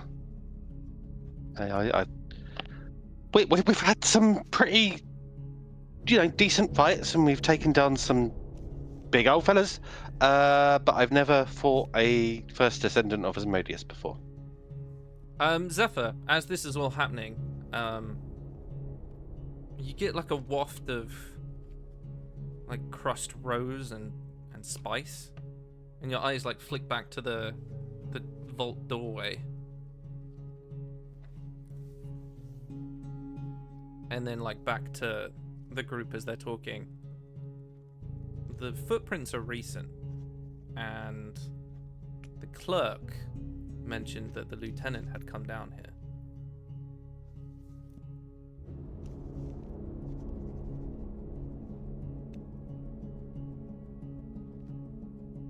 Okay. We might not want to linger. There's other footprints. And she kind of just, because they probably don't know what Clue does, just quickly just says, "Oh, like I can see fingerprints and footprints, and there's others." Think they're still here right now? Potentially. I can check, but I'm gonna be MIA for a minute. Okay. You guys okay keeping an eye on me for a minute? Yeah. And I'll attempt to use the new stuff. Aurelic Lucidity, is it? When I invoke my blood curse. Maledict, where I can go in the dream state. So I gain the ability to detect any creatures that sleep or in 6 feet. I mean, you can use it. It wouldn't really tell you. Oh no, it doesn't anyone's do inside. anything. Oh no, I read that Not at the wrong. moment, no. It does. Yeah, because level up. it's there if they're in a state. Yeah. Yeah. I Yeah. read that wrong. Otherwise, it would be way too That would be broken. really cool. Yeah, I I read think it's that wrong. level 13, maybe, that I wrote in. 13, It yeah. transfers to any creature, but at the moment it's just anyone the that's asleep. sleeping. Okay, alright, I won't do that then. Who do you think it could be, Zephyr? Like, can you tell whose footprints they are? Not really. Just that they're different to the ones that open the desk. Okay. Zep, do you walk out the vault door to have a look? I guess she'll go to the door, like press herself against it and like try and lean out. Okay. Yeah. As you do, standing right at where the lift doors are, on the other side of where you guys came in, there is a tall tiefling who's just sort of hand on hip, just gently gives you a little like finger wave as she sees like part of your head poke around the vault door. She doesn't move, she just seems to be waiting. And Zephyr, her eyes like widen and she pulls her head back from round the corner and looks at everybody like kind of terrified, and she just says, we're not alone. Keenan turns invisible. Okay.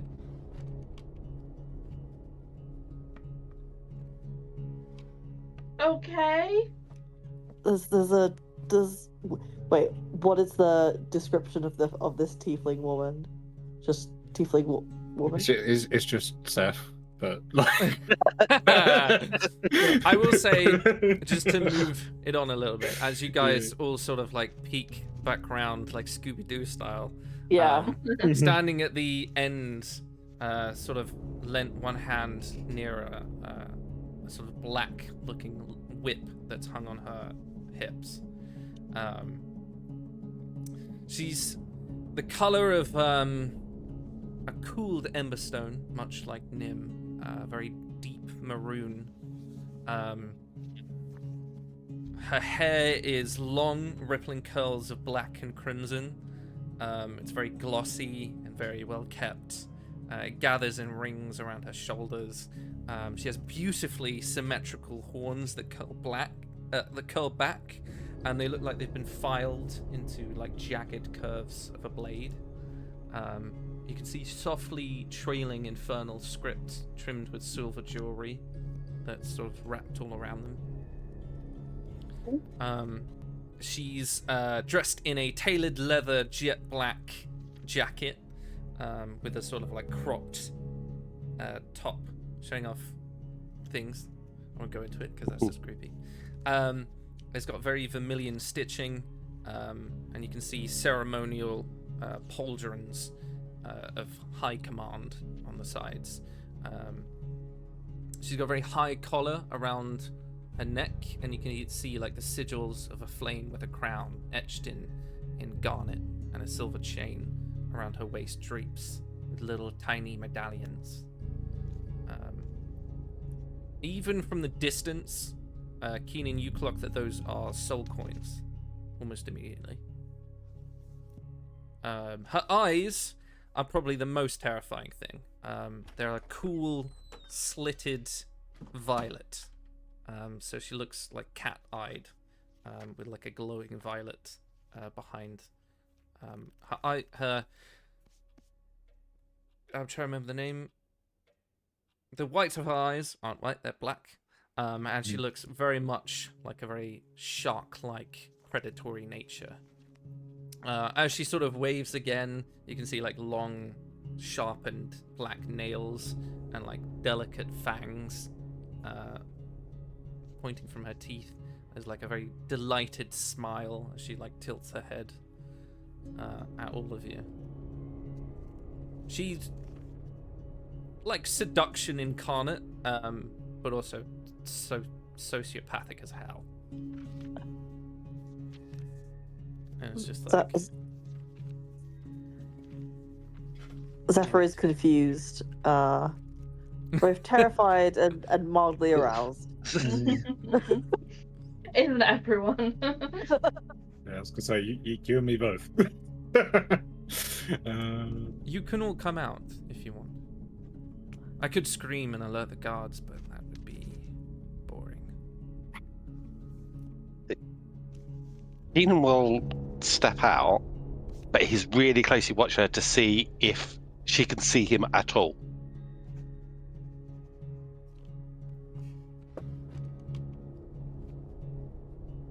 You see there's a minute where she like narrows her eyes, but then she just looks back at Zephyr. To the best of your ability, you don't think she knows that you're there.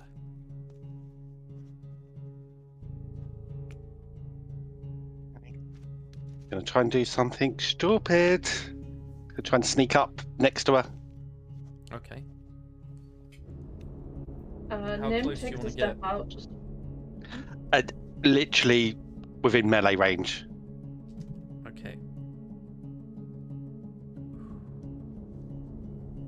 There is like a very familiar feeling, Keenan, as you you are within 5 feet of her, and then there's like a raised hair on the back of your neck, and you're just immediately flipped back to a very long time ago at a campsite, as you watch like her smile curls even more, and there's just she doesn't give it away too much, but given that you're highly perceptive as well, her like eyes would flick ever so slightly down to you and then back again.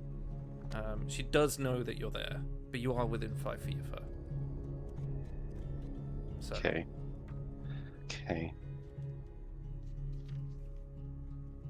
and Nim like steps out, glaive in hand, and is like, "Hi." Ah. You kept the mark so quiet. Hello, blood sister.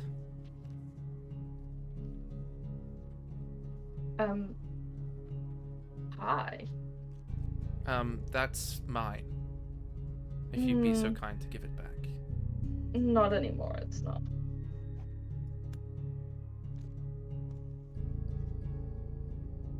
Do you not feel it? The pull from the pact? Through the glaive? Through me? We're bound by blood, sister. A link in a very precious chain. why don't you Yeah, come join sure. me? And she sort of like holds out a gloved hand. I've just read all about it. But I'm good where I am, thank you. So Can you make an insight check? I can try.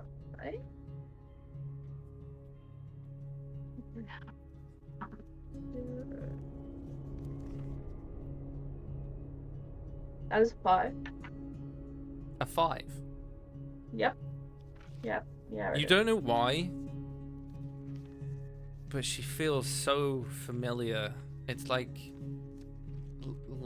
you were brought back home and just hugging your mum, and there's not familiar, but like familial pull to her. And the longer you're standing there staring, you just get lost a little bit in the deep pools of her violet eyes.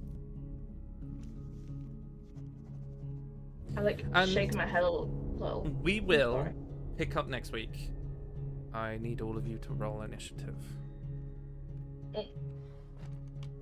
But we will pick up next week with another episode of the Stormcaller's Fury. Thank you very much for joining me, and we will see you guys not tomorrow, but next week for another episode. Until then, this has been my Wyrdcast. Say goodbye, guys.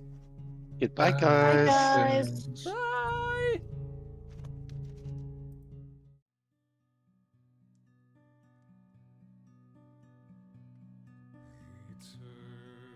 Eternity's a gift, they say, to never cross the veil. This life I try to savor, and I try to no avail. Curse that mortal brevity which has rent you from my arms. Curse this cold eternity without you to keep me warm. Your never-ending elegy is a ballad with no melody, as empty as I. Now you've passed me by. A blessing, no, a malady.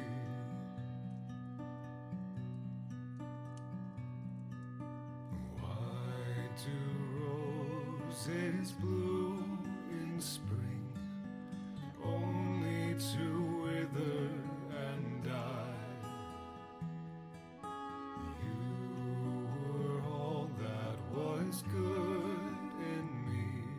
Now back to darkness go I.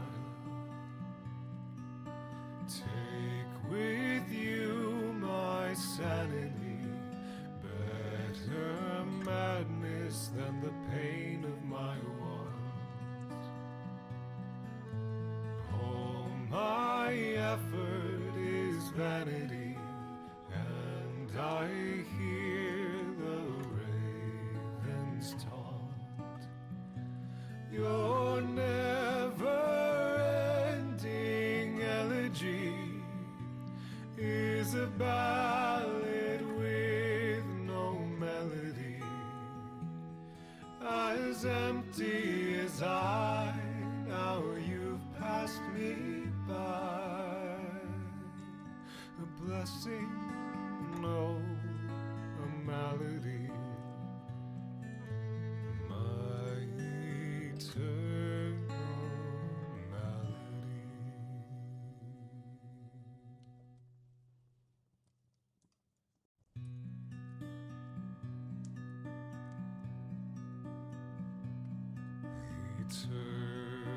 Eternity's a gift, they say, to never cross the veil.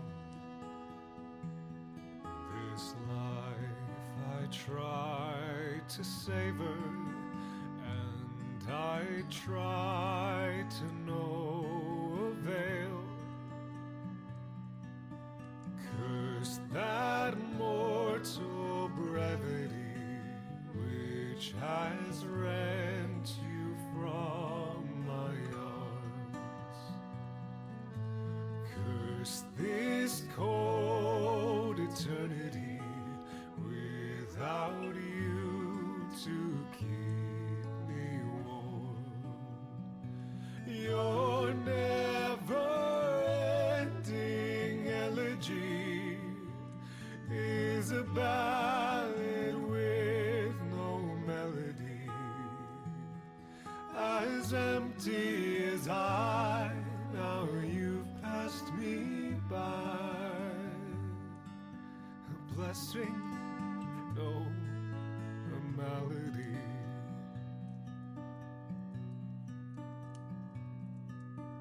Why do roses bloom in spring, only to wither and die? You were all that was good in me. Now back to darkness go I. Take with you my sanity, better madness than the pain of my want.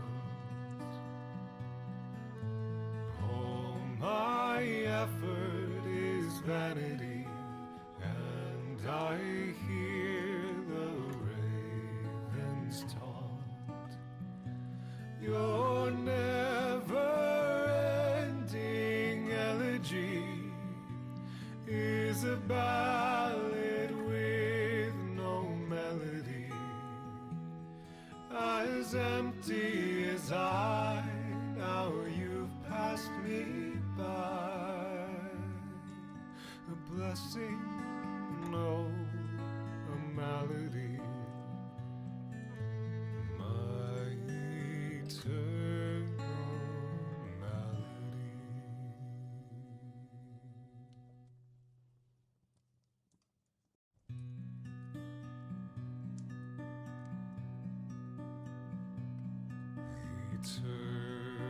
Eternity's a gift, they say, to never cross the veil. This life I try to savor, and I try to no avail.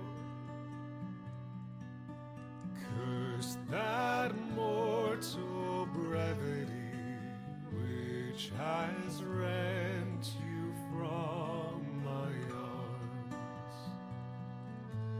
Curse this cold eternity without you to keep me warm.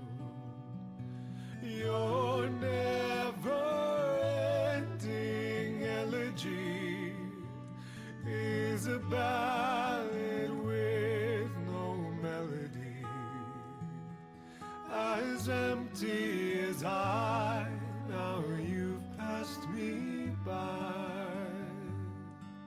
A blessing, no, a malady.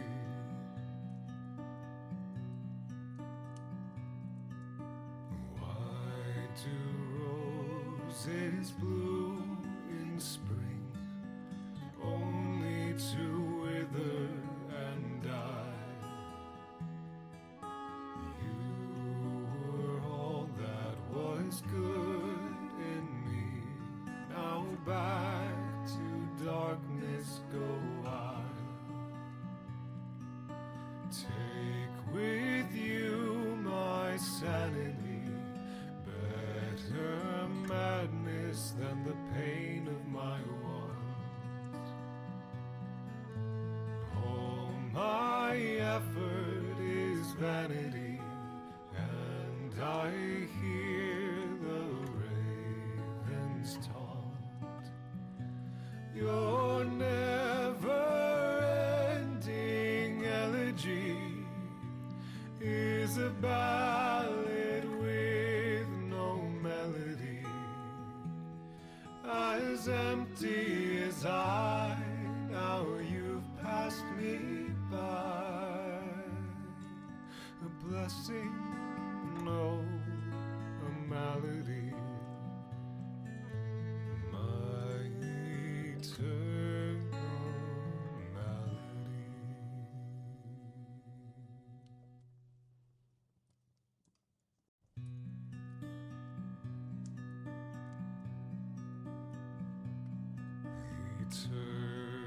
Eternity's a gift, they say, to never cross the veil.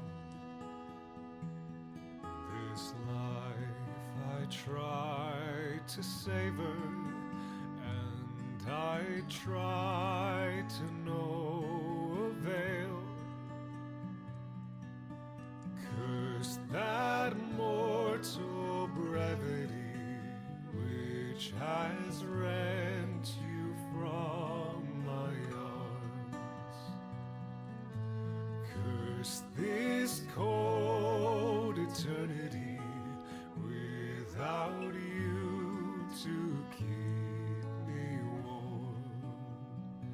Your never-ending elegy is a ballad with no melody, as empty as I. Now you've passed me by. A blessing, no, a malady.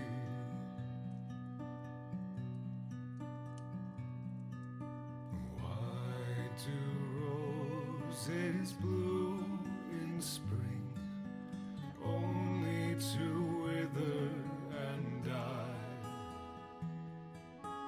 You were all that was good in me. Now back to darkness go I.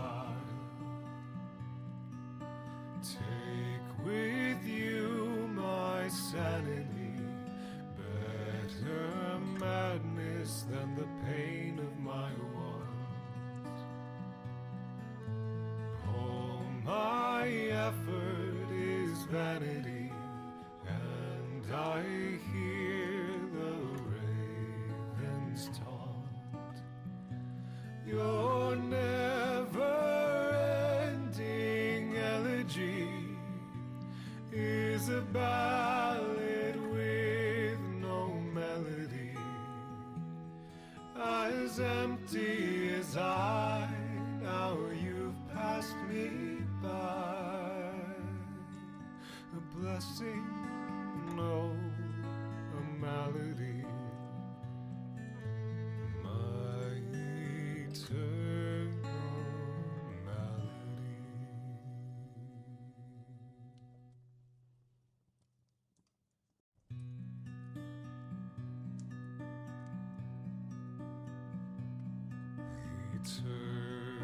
Eternity's a gift, they say, to never cross the veil.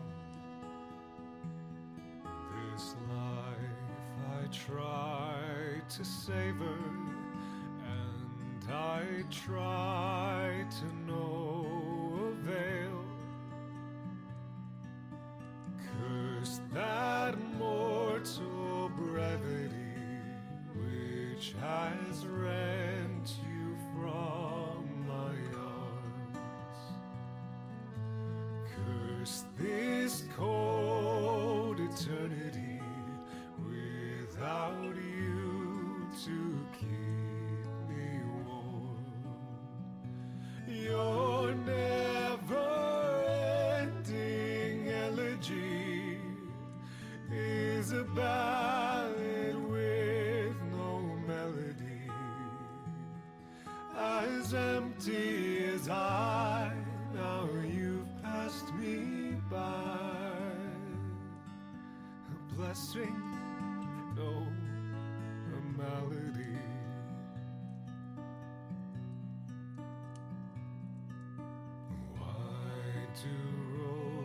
roses bloom in spring, only to wither and die.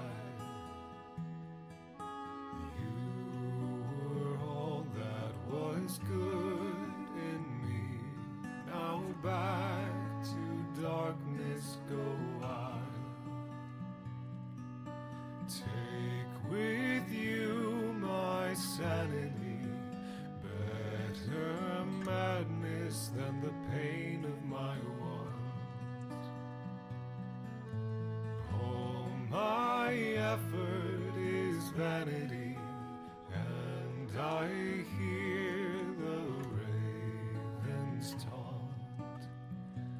Your never-ending elegy is a ballad with no melody, as empty as I. Now you've passed me by. A blessing, no, a malady. My eternal malady.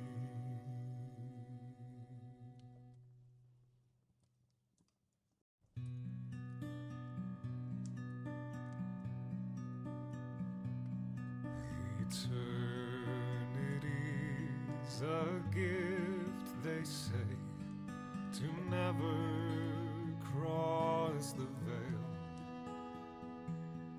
This life I try to savor, and I try to no avail. Curse that mortal brevity which has rent you from my arms. Curse this cold eternity without you to keep me warm. Your never-ending elegy is a ballad with no melody, as empty as I. Now you've passed me by. A blessing, no, a malady.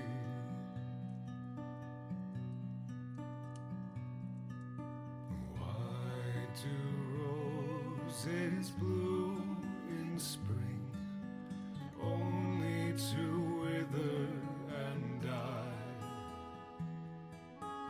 You were all that was good in me. Now back to darkness go I.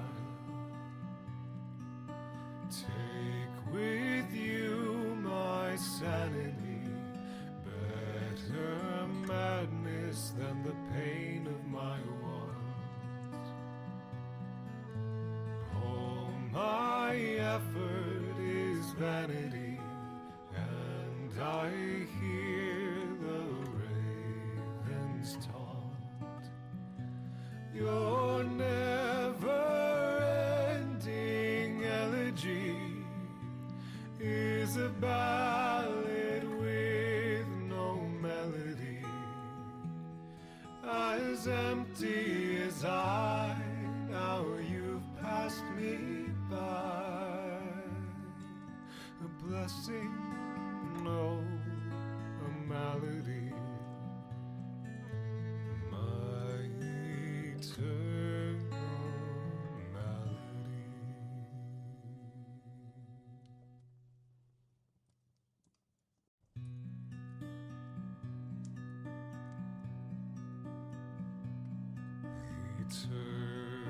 Eternity's a gift, they say, to never cross the veil. This life I try to savor, and I try to no avail. Curse that mortal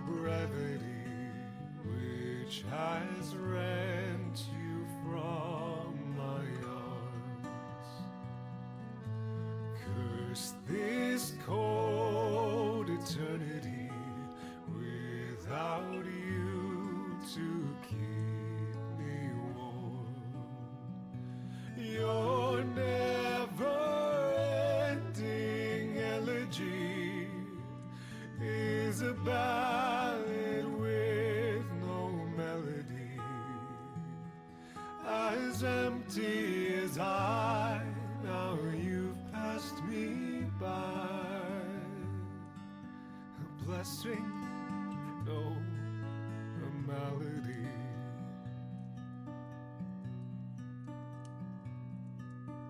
Why do roses bloom in spring, only to wither and die?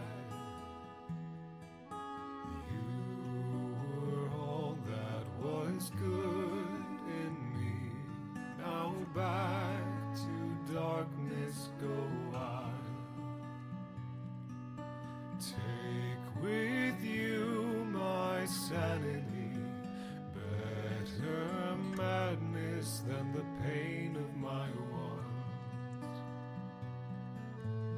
All my effort is vanity, and I hear the ravens taunt.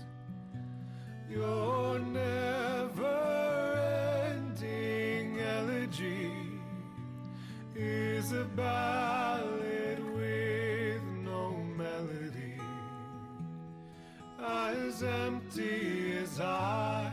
Now you've passed me by. A blessing, no, a malady. My eternal malady.